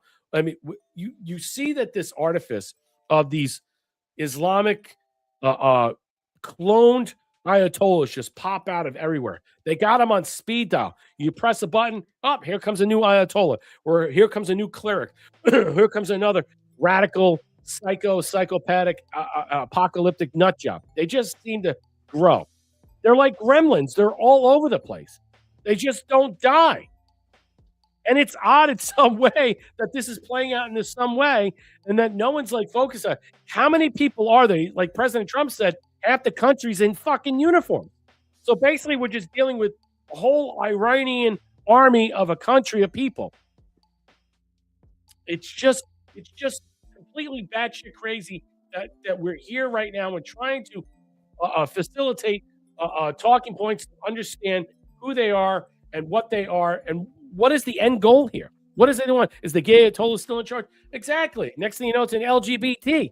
I mean, he said it today at the press conference. We're here to save all the gays in Iran. They're throwing them off buildings. Oh, I didn't know that was part of the plan. Oh, so that's the new way to look forward. What's up, Tracer C4? The media freaks sound like a bunch of heathens. Yeah, they're just lost in their mire because they're not asking the relevant questions. It said the plan started in 19. Yeah, It probably did. But here we are right now. So did it start and end around that time? All right. Are we just playing catch up now? That's what I'm saying, Trump won. Marshall, your thoughts? Yeah, I think that a lot, who are they is what you just said. That's the question we've always been asking. We answered it numerous times, and that is really probably the British Kingdom, the other deep stater actors, the globalists. Why are we getting specifics about this? We're getting specifics and the details about this diversionary why? What I just said, that's subterfuge, why. misdirect, sleight of hand, rescue mission that we've seen this in the movies 100 times over. All right.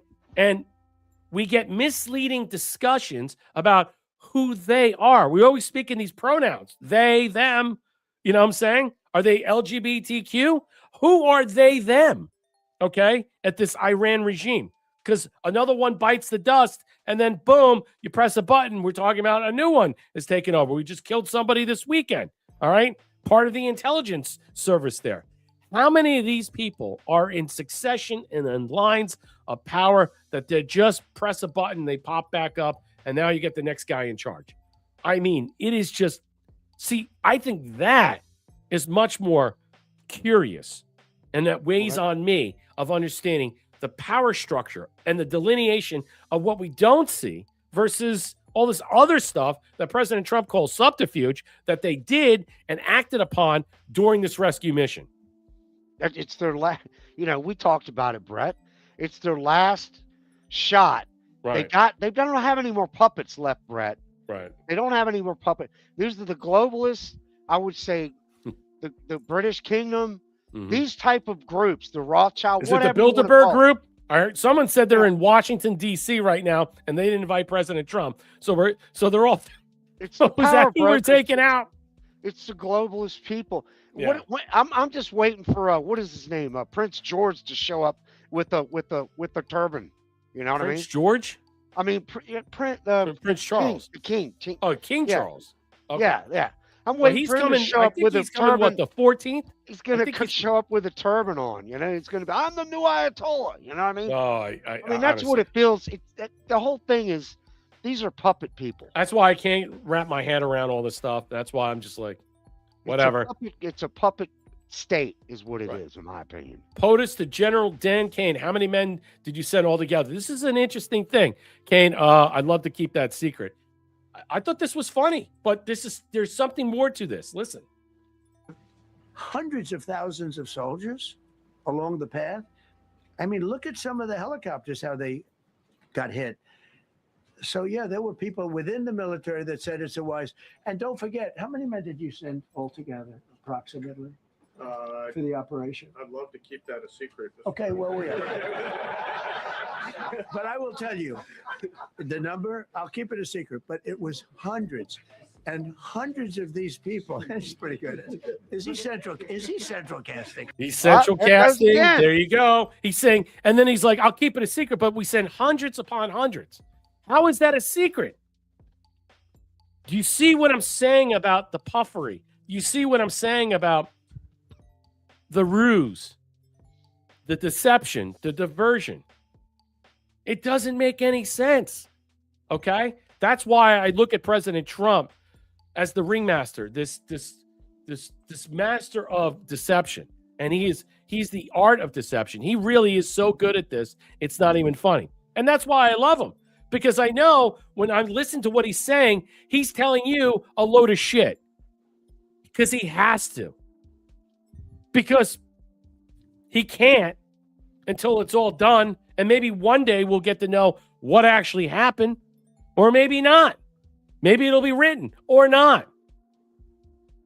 Maybe people just can't handle the fallout from that. Probably not. And I just think in some way, that's what you're watching. That's why I don't sit back, freak out anymore. I don't even care. I just like, whatever.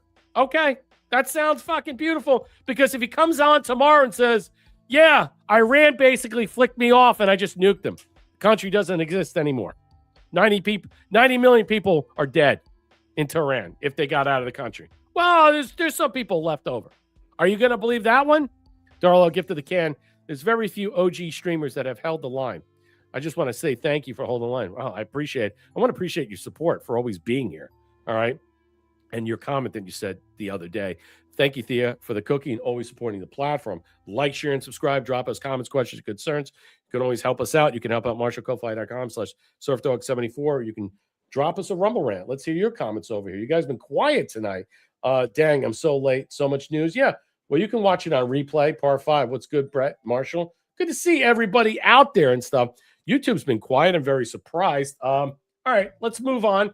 Look, it's not about holding the line per se, what I'm saying. I just think, personally for me, Darla, I just don't buy anything anymore.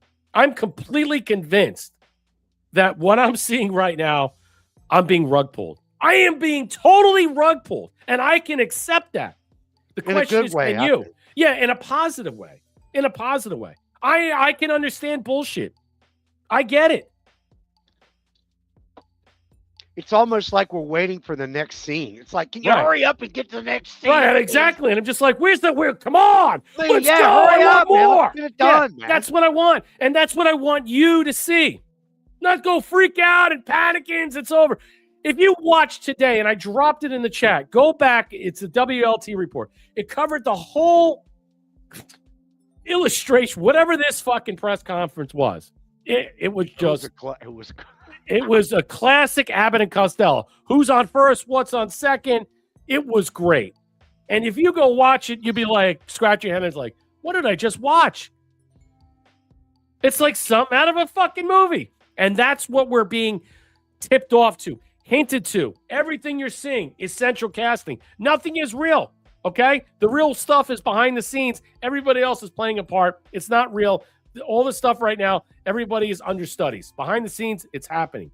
So President Trump, Kim Jong-un used to call Joe Biden a mentally retarded person.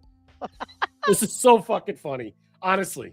Jong-un, who I get along with very well, as you know. Do you notice he said very nice things about me? He used to call Joe Biden a mentally retarded person, okay? So don't tell me about your stuff.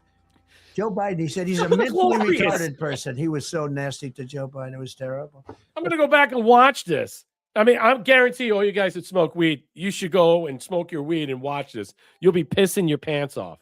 I mean, honestly, I'm watching this shit. I'm just like laughing. I was smoking like cigar and it was like, this is funny as balls. This is so funny. This is the Trump I love. This is the Trump I wish we can get 24/7. This is the Trump that I hope now we will see all the way through, because this is absolutely a beaut, Clark. To me, he likes Trump. And you notice how nice things are with North Korea? It's very nice. But we have 45,000 people, soldiers, in harm's way, and right next to Kim Jong-un with a lot of nuclear weapons. 45, which should have never happened, to protect us. Should have never happened. And in the next one, I didn't have that one. He calls out Obama. Calls out Obama for North Korea and Iran. So basically saying that the reason why these countries got to the level they did, but I fixed North Korea and now I'm fixing Iran, was because of Obama. So let's continue on from this. Yeah, you notice how the media was freaking out bad, man. They were losing their shit. Oh, here's another one. This is another good one. I had an actual article for this, but I want to cover it. It was from I think it was Information Liberation, but it was too divisive because in some way, I think there's a reason why, because they start to bring in the Jews and all Ben Shapiro and all the other bagels to talk about this. And I didn't want to get this off track into a religious discussion about this and that. But I want you to read in between the lines. Shadow Ezra puts this out. President Trump says the United States government was scammed by a group of people in the Middle East who kept the guns that were supposed to go to Iranian people. Now, they say it's the Kurds, but they were supposed to go to people so they could fight back. The people that send them back kept them. Now, the question is, who were these people? We're inferring it was the Kurds to help, where they would help overthrow this in some way. But was it really them? Now, Information Liberation, you can go read that. Go to informationliberation.com. I didn't have the article. Gets to this whole weighty argument. It's not really them. It's Israel. And so this whole thing blows up. And I didn't want to go there because I'm not really sure. And because they're, they make good stuff. But they walk the line between good and evil on the fact is that they're so anti-Israel. I don't want to go that far over to suggest they're the ones who got it, but it does leave room to chance. It does. So let's continue. But the group that was supposed to give, which I said would Listen happen to to my people, I said it, I called it exactly. We sent guns, a lot of guns. They were supposed Guns to to go who? to the people so they could fight back against these thugs. You know what happened? The people that they sent them to kept them because they said, what a beautiful gun. Who are the people? He doesn't say. A lot of people are intimating the idea. They are suggesting and throwing out all this proverbial. All right. So whoever got this stuff, okay, didn't send is in big trouble. And he knows who it went to. He knows why. The question is why. And if let's just say for the sake of argument, it is Israel. I'm not saying it is. Well, I'm just saying, why would it be? Okay. And then if it was the Kurds originally, okay, the other point is, how could you trust them in some way? That's the other thing. Who was helping this operation to do it? The CIA? Mossad? Who was trying to put this thing together? So who's really at fault here? I think there are a lot more backstops and inquiries about this conversation. I think I'll keep it. So I'm very upset with a certain group of people, and they're going to pay a big price for that. But the Iranian people will... A certain group of people. Fight back as soon as they know they're not going to be shot and as soon as they can get weapons. If they had weapons... Marshall, who is this certain group of people? I think it's exactly who it is. He's not going to say their name, and he's done this before. He says a certain. No, I'm asking you. Who do you think that he's referencing? I think it's Israel. I mean, I think so too, and I think that I'm not who's going there now. Who's it going to be, Brett? Is it going to be Egypt? Is it going to be? I just don't. Why would you send it to the Kurds, an unorganized group of militia people that are not friendly to the United States, but after we were thrown out of Iraq, but I would be careful about. I mean, how careless would you want to be to send it to a rogue group of terrorists that want to go and infiltrate Iran to take down a regime, and then they're the ones that are going to take over, and then we got to topple them?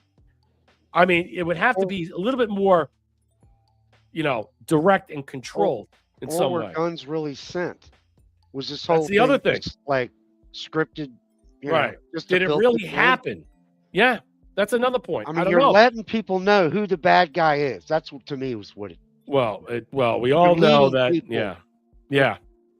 Well, they're leading the credence to the argument that there is an assertion that another group of people are involved here, and they're not towing the line, and that's what we're hearing. Trump won. Thank you for the cookie. Wood USA dropping 817 gold pills. Need more gold pill love. Support the boy stream. Let's fucking go. Thank you for always being there and supporting this platform. Love you, bro. Dorlo, gift to the can. We know everything is going to be all right.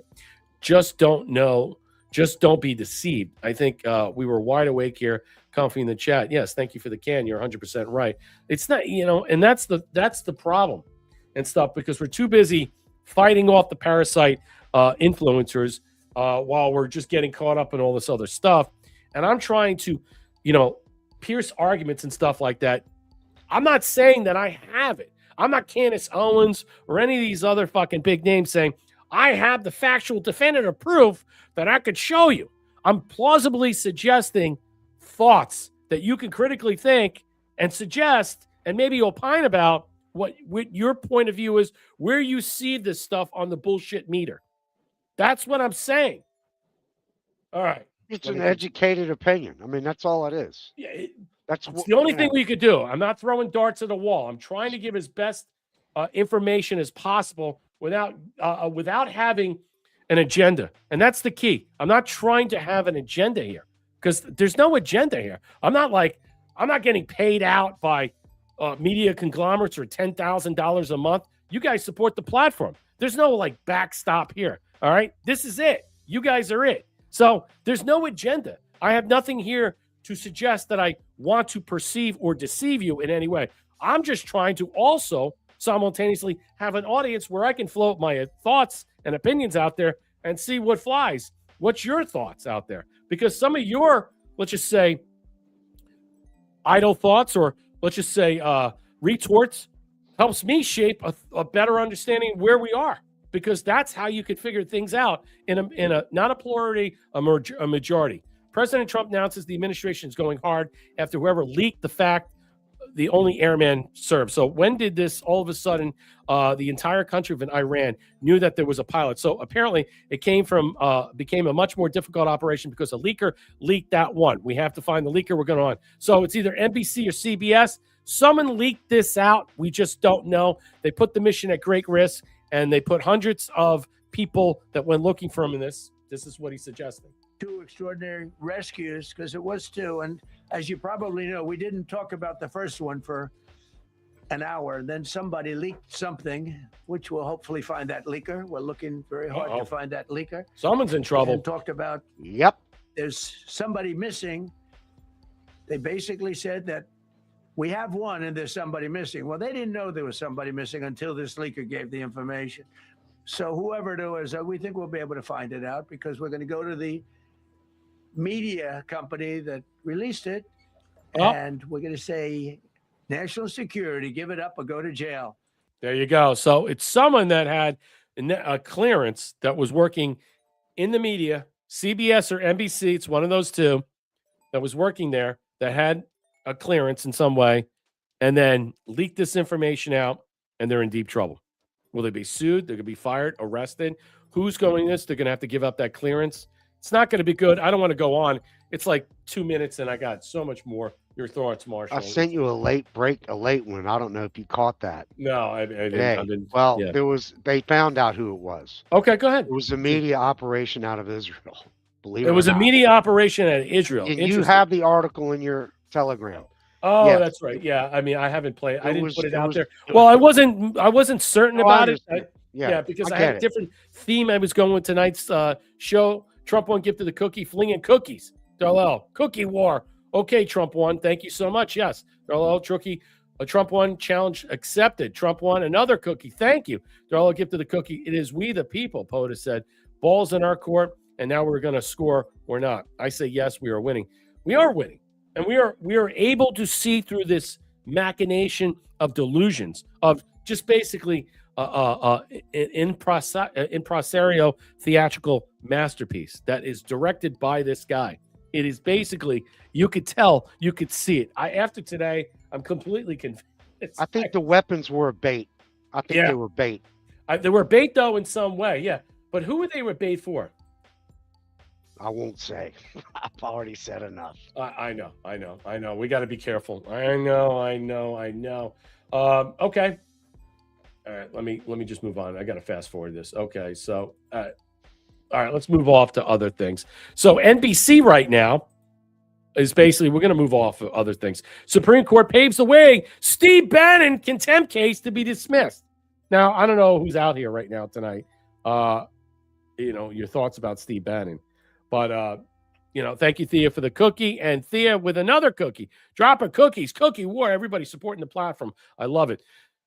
Supreme Court paves the way for Steve Bannon contempt case. Now, this guy, with all his connections to Epstein and all the hits and what happened with CPAC and how that fell apart, why did the Trump administration go forward and processing this to go to the Supreme Court to get his case of, let's just say, removed, removed in some way? Bannon, a Trump ally podcaster, already served 4-month sentence defying congressional subpoenas. Is this about the 2021, the January 6th thing? Is it more about that than about Steve Bannon per se? I would say so. The Supreme Court on Monday paved the way the administration to dismiss the criminal case against ally Steve Bannon. So they wanted to go to the court to show this was all bogus, that he served 4 months for no reason, and over his failure to respond. It wasn't that Bannon was this or Bannon was that. He could have easily pardoned him, but it wasn't about that. Bannon was convicted and served jail time.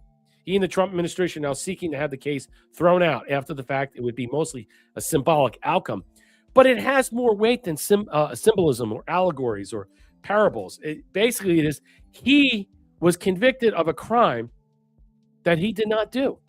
You could go back to Socrates, basically saying, "I'm not going to face my jury. I rather drink the hemlock." I'm not going to make that comparison, but there is something there in some way. And I'm not saying that Bannon is Socrates, but what I'm saying here is that he did serve 4 months, whether he wanted to or not. He did serve it, and acting on Bannon's appeal of his conviction, the court sent his case back to the district court in Washington, wiping out an appeals court ruling that upheld the jury verdict. In February, the Trump administration, which took over the case from Biden administration, said it planned to dismiss the case after concluding, in the interest of justice, such a move would toss out the conviction. This case should have never been brought, and we're delighted that the decision affirming Mr. Bannon's unlawful conviction has finally been vacated. Aside from all the hullabaloo, the hubbub connected to Epstein and his movie thing and all this stuff, why would this administration, if Bannon was such a crawl on their sides, is this about Bannon, Marshall, or is this about January 6, 2021 and righting a wrong? And what happened to Steve Bannon was totally fucking disgusting and gross. And the fact is that he went to jail on 2 counts of contempt of Congress over his refusal to comply with subpoenas, which sought documents and testimony related to January 6th. And will this be used for a higher purpose when this is overturned and he's cleared and vacated from all this stuff and whitewashed away? Will this be a predicate for something to go forward that courts will use as we go through the process of doing the same thing for many other people that are still, let's just say, embroiled all this in many ways? Or are we going to look at Congress in some way and go after the people that allowed to push this narrative of deceit and fraud and to have people be put in jail for a lie that never happened? Man, I tell you, I have to, from the very beginning, I felt like this whole thing was a hit job against Bannon. Mm-hmm. I'm not a huge, fan, whatever, but I think it felt like a huge hit job on him from the very beginning. Bigger than him. Bannon. It was a huge. No, is this bigger than him though? Absolutely, and it also tells me that right now at this point, Bannon is still part of the team. And Trump didn't want that because Bannon is good at what he does. He knows his shit, and Trump doesn't need all this. He needs to keep him on there, in the background. So you think behind the scenes, with all this other stuff and all these other people with the infighting and, I got you, bros, and all these other people that, that are infighting and they hate each other in some way behind the scenes, this is basically some type of okay, if we didn't like Bannon, we didn't care about Bannon, or is this really about justice for what happened to Steve Bannon, not really about the person of Steve Bannon? You follow me? Is it about rectifying justice and correcting something that should have never happened, as opposed to applying this through the person and in the caricature or the character of Steve Bannon? That's what I'm saying. Because I think it's less about Steve personally. Right. I think it's more about what had been done to Steve Bannon that was illegal, improper. And I believe in some way that regardless of how you feel about Steve Bannon, grifter, this, that, and the other thing, that the administration did take this up because they wanted to right a wrong. And they're going through the process to show people this was a wrong.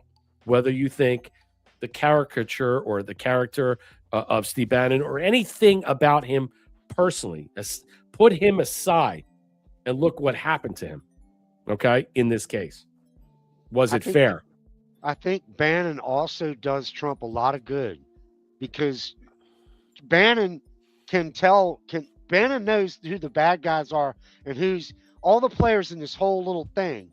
They're like influencers, media, whatever. And he can say, look, these guys are doing this and that and the other. And I believe that Trump does, he's got a lot of good info for Trump. Right. To help Trump.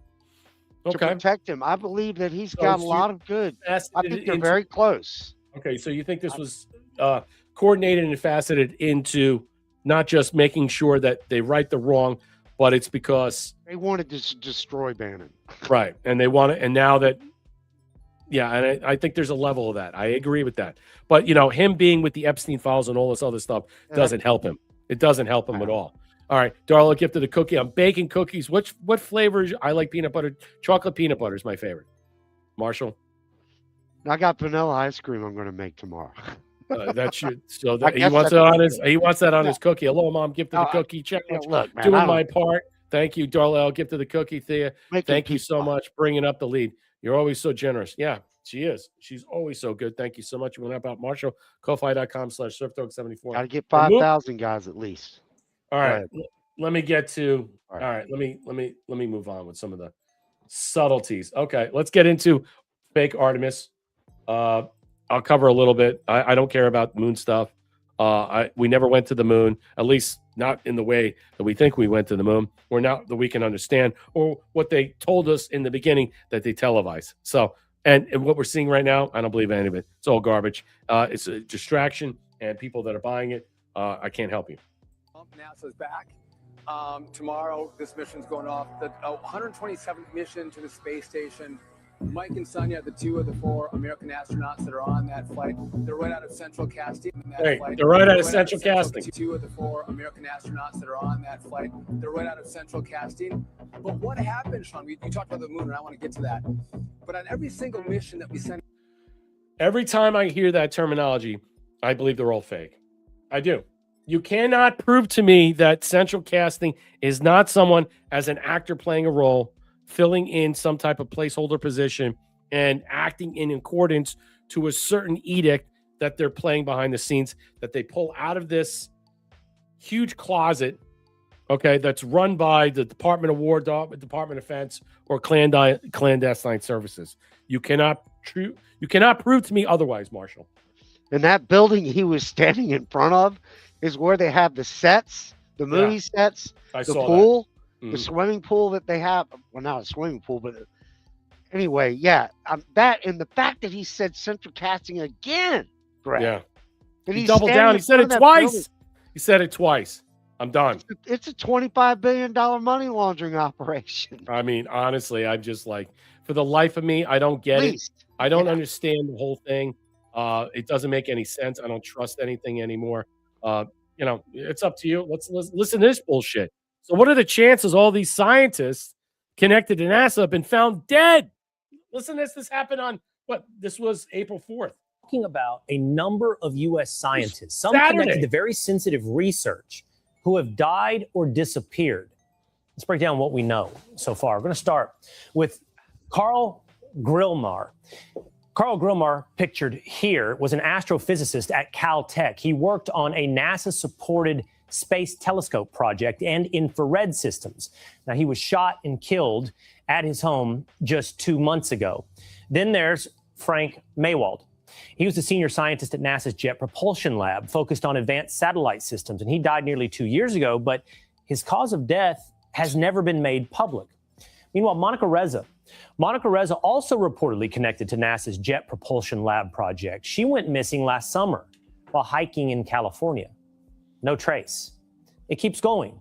There's William McCaslin, a retired Air Force general. He too is missing. He's a former head of Air Force Research Lab and oversaw advanced space and surveillance programs. He's been missing since February. And reports say he once oversaw funding connected to a project that also included Monica Reza. Now, there's more. To New Mexico, Melissa Casais. She has been missing since last summer. She worked at Los Alamos National Lab. She had an administrative role, but reportedly also had security clearances. Just months earlier, she went missing. So too did Anthony Chavez, also connected to Los Alamos, an engineer. He disappeared during a walk. No signs, no answers. And then finally, there's Nuno Loureiro. You remember Nuno Loureiro? He was the MIT researcher focused on nuclear fusion and was shot and killed in his Massachusetts home last December. It was the case of the Brown shooter. It's a separate case with no confirmed links to the others. But here's the key point. Authorities have not connected these cases, but look at the overlap. The same handful of institutions, NASA, Air Force Research, Los Alamos Laboratory. So, could they be connected? Or is this something else? What say you? What a fucking mystery. And I love mysteries. Oh, there's no mystery to me. Yeah, The fact that this is Fox News is incredible. Yeah. And I thought I blew that away.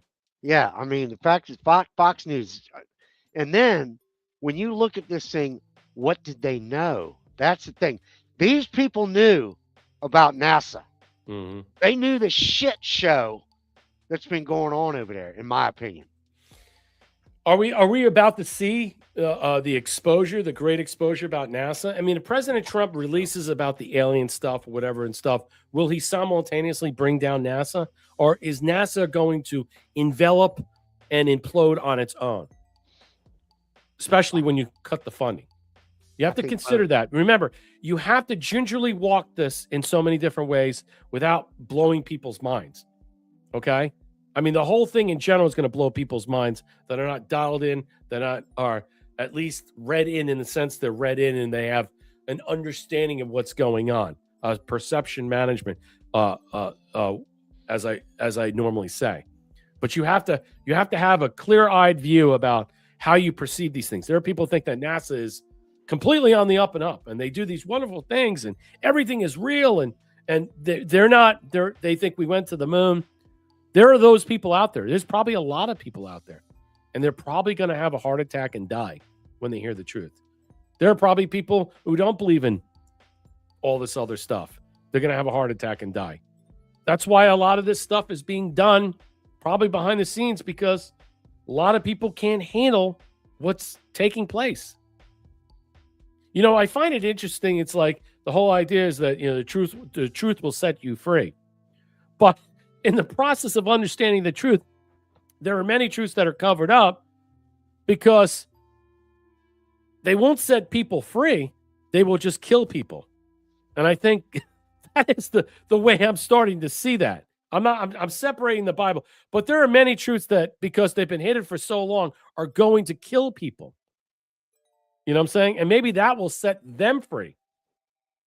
You know? But for those who have been living in some box, in some matrix, and they're just stuck in believing all this other nonsensical uncertainties or not realities in some way, I don't know how it is. Maybe I just don't know how this is going to be played out. All right, an Army whistleblower claims he was visited a secret civilization on the moon. Okay, where's the sauce? He says inhabited travel in an egg-shaped UFOs and that he personally flew in one. Okay. He alleges deep state possesses Stargate technology. Now, I'm into that shit. And I would love Stargate technology. I like teleporting. I'm all into that shit. And both people and it's spacecraft, they're capable of. These people living in the moon. There are multiple moon bases. Man. I mean, how can you, if this is true, let's just say for the sake of argument, this is true. How are you going to ever, President Trump, reveal this? Or is it going to be him? How is this ever going to come out and basically be revealed to the American public and say, or to the world that, hey, yeah, this has been going on, but I was only read in now, and now I'm aware of this now, and I have to tell you this now. I'm forced to tell you this now. Or I'm not forced to tell you this now. I'm only going to give you a little piece of the pie. You see the quagmire we're going to be in? You see how much this is going to all blow up? Let's play it. What I really wanted to talk about was the moon base. It's too long, but I'm not going to play all And you know, I've heard from whistleblowers, U.S. Air Force whistleblowers, who've been transported to the moon base. And I don't know. I know you can tell me. I think there are multiple moon bases from what I understand. Yeah, there is multiple moon bases. There is an arc on the moon as well. Wow. Underground? Underground. I think it is visible. It is visible. Yeah, I think is it on the dark side? It is in between. I think. Do we know where on the moon? We do know where.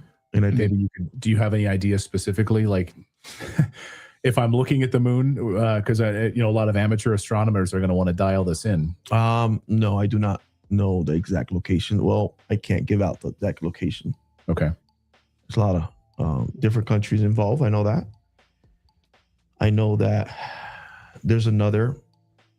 I don't know if this is the first time people hearing this, but there's other people living in the moon that look Indian looking, and they got these egg-shaped crafts, and they're connected to ancient India. I could tell you that. And they're living in the moon, and they visit Earth. So you're going to tell me we got ancient Indian H-1Bs on visas living on the moon. Are they getting paid? How the fuck is this being funded? And what are they doing there? So you got ancient H-1B visas, okay, traveling around in egg shapes, and you wonder why white Americans are getting screwed. You see the humor in that? You better. You know, go ahead, man. And I think we have captured probably these egg-shaped crafts before, and I talked about it way before me interacting with a guy. His name is Lovint, and sometimes he picked me up in this egg shape. Okay. I don't know who this guy is. If this is true, you probably will never see him again. I'll leave it at that. And I just wanted to show that to you. I mean, I you know what? Again, I can't corroborate it. I don't know what to make of this. It sounds completely just like whatever. Doesn't mean it's not real, but it doesn't mean you can't prove it one way or another. So if you can't prove it and there's not enough sauce or gravy to lay thick on the pasta and you're serving it up for dinner, well, then a lot of people are probably not going to eat it because it doesn't have enough ingredients in it for you to have a mild taste to want to swallow that, Marshall. Yeah, when I read this article, we talked about it earlier. The first thing that reminded me when this guy talked about his egg spaceship was Mork and Mindy. Yep. Because Mork and Mindy, Nanu. Mork landed on the planet in an egg. And I'm like, is this some kind of a freaking joke? Yep. This guy doesn't sound believable at all, but it's still funny. I mean, it's funny, it's comical. I'm showing you.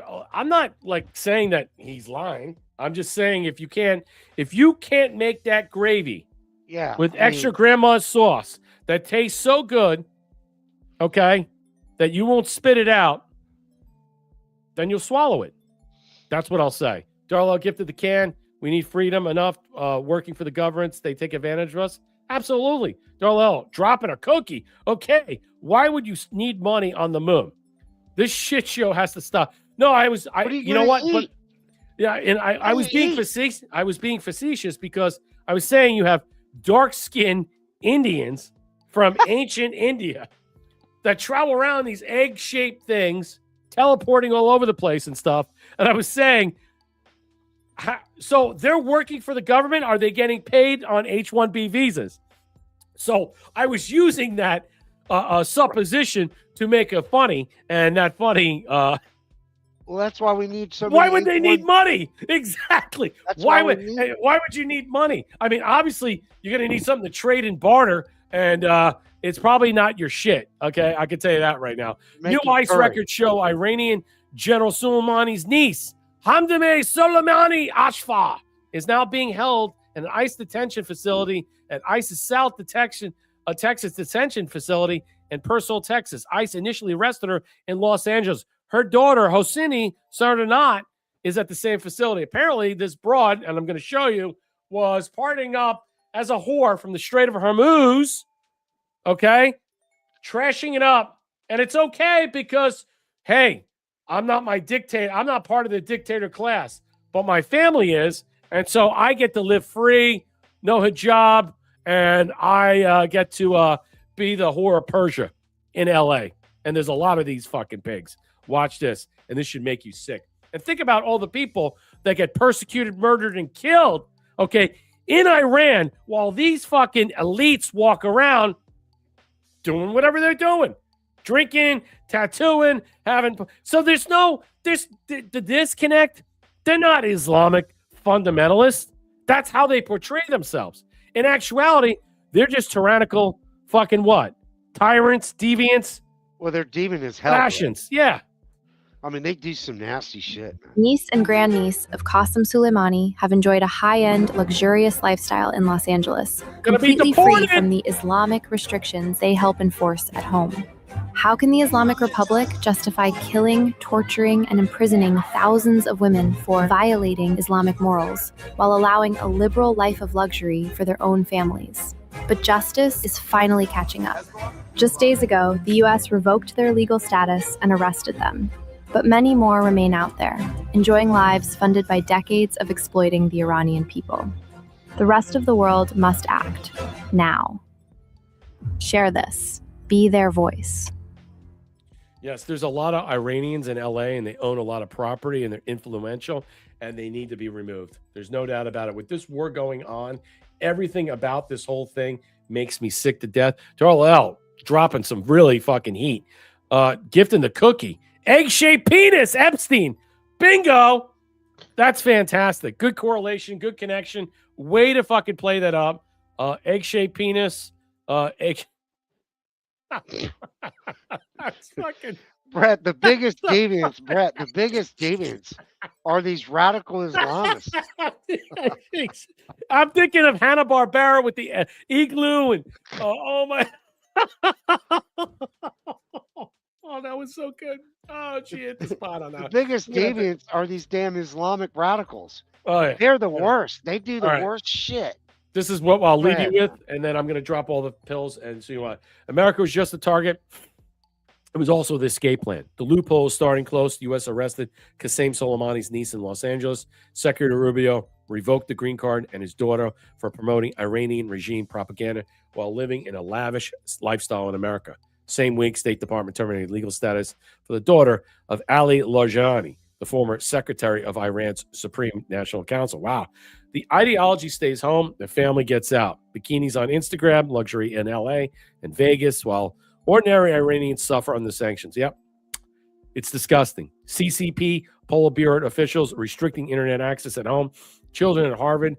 PLL generals overseeing a military expansion. Spouses with American bank accounts. IRGC commanders funding attacks on U.S. troops. Families with green cards in L.A. Get them out! Every one of them had Plan B. Plan B, yeah. Abortion. Legal status in the United States is privilege. If your father runs the IRGC, you don't get a green card. If your mother sits on CCP Politburo, you don't get a student visa. Your revocation gets broadcast in Farsi, Mandarin, Arabic. Back into the country they claim to be fighting for. Let's play this. This is good. Real good. Killed in 2020 was just arrested in Los Angeles. She and her daughter had their green cards revoked by Secretary of State Rubio for actively promoting Iranian regime propaganda while living a lavish lifestyle in the United States. And if your first reaction is just, well, that's ironic, you're missing the bigger story. There's actually three stories here. The first is what an intelligence professional would call a lifestyle indicator. When the family members of senior regime figures are living in the country that the regime calls the Great Satan, enjoying the freedoms, the economy, the legal protections, while simultaneously promoting that regime's propaganda online, it tells you something about the sincerity of the ideology. This is not unique to Iran.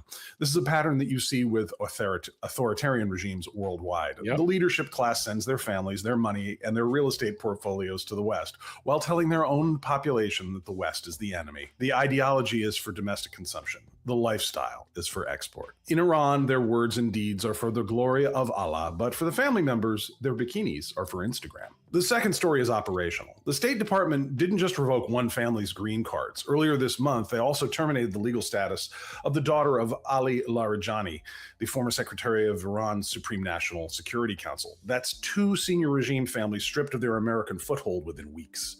What you're seeing is the United States systematically dismantling the Western infrastructure of the Iranian regime's elite class. These are the escape hatches, the places where regime insiders park their families and their assets in case things go bad at home. And right now, things are going very bad at home. Think about what this does to the calculus inside whatever's left of Iran's power structure. If you're a senior IRGC commander, you had two plans. Plan A was the regime survives and you keep your position. Plan B was the regime falls and your family is already safe in Los Angeles or London or Vancouver. The United States just closed Plan B.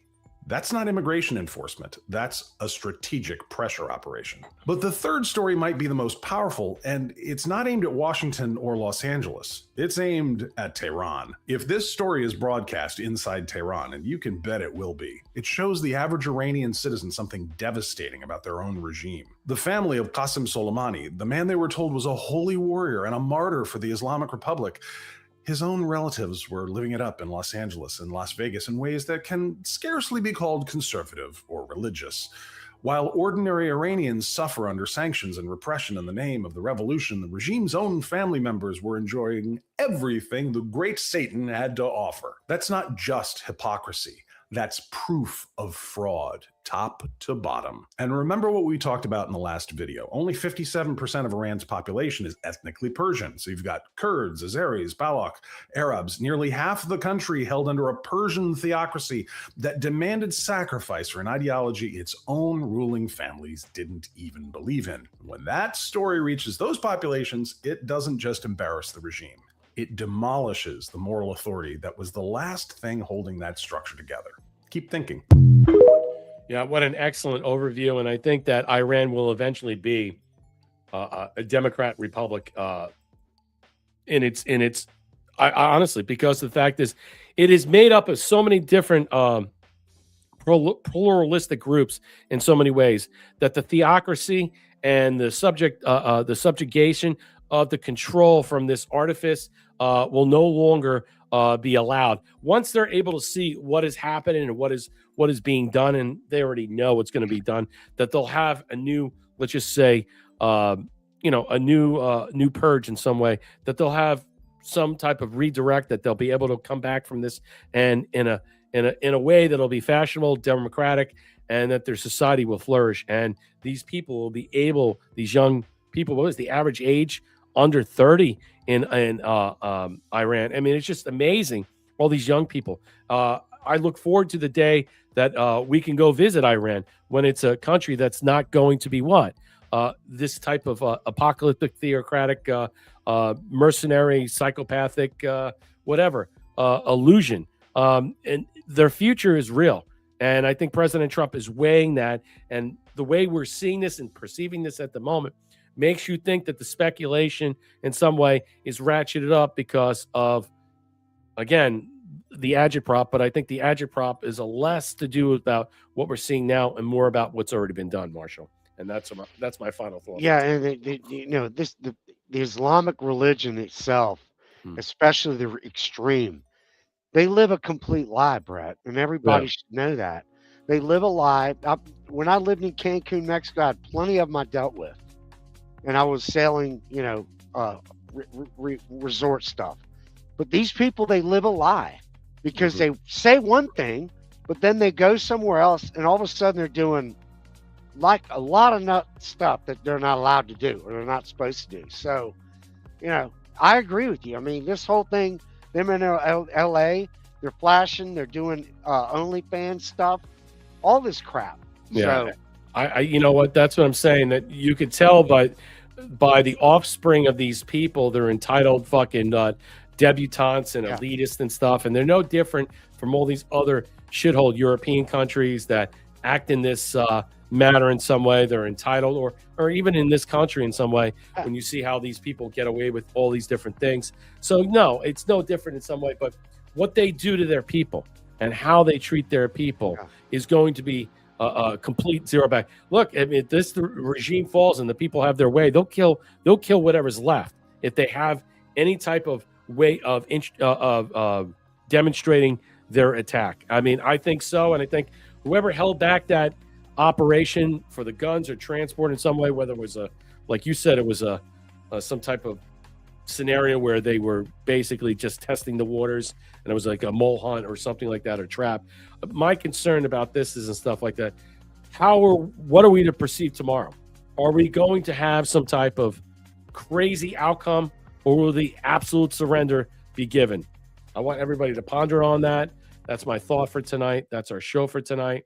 It was a long show. I want to thank Marshall. You can help him out. Ko-fi.com/surfdog74. Thank you, Darrell L 1.9, Thea 1.4, and Wood USA dropping 1.0. Thank you for all supporting the platform. I will return. Maybe I'll try to do a show tomorrow. I'm going to do a show on Wednesday and Friday with Marshall. We'll be back. Good to see everybody out there. Wish everybody the best. Have a good night. I'm glad you had a great Easter. Ciao, Bella. God bless. Be well.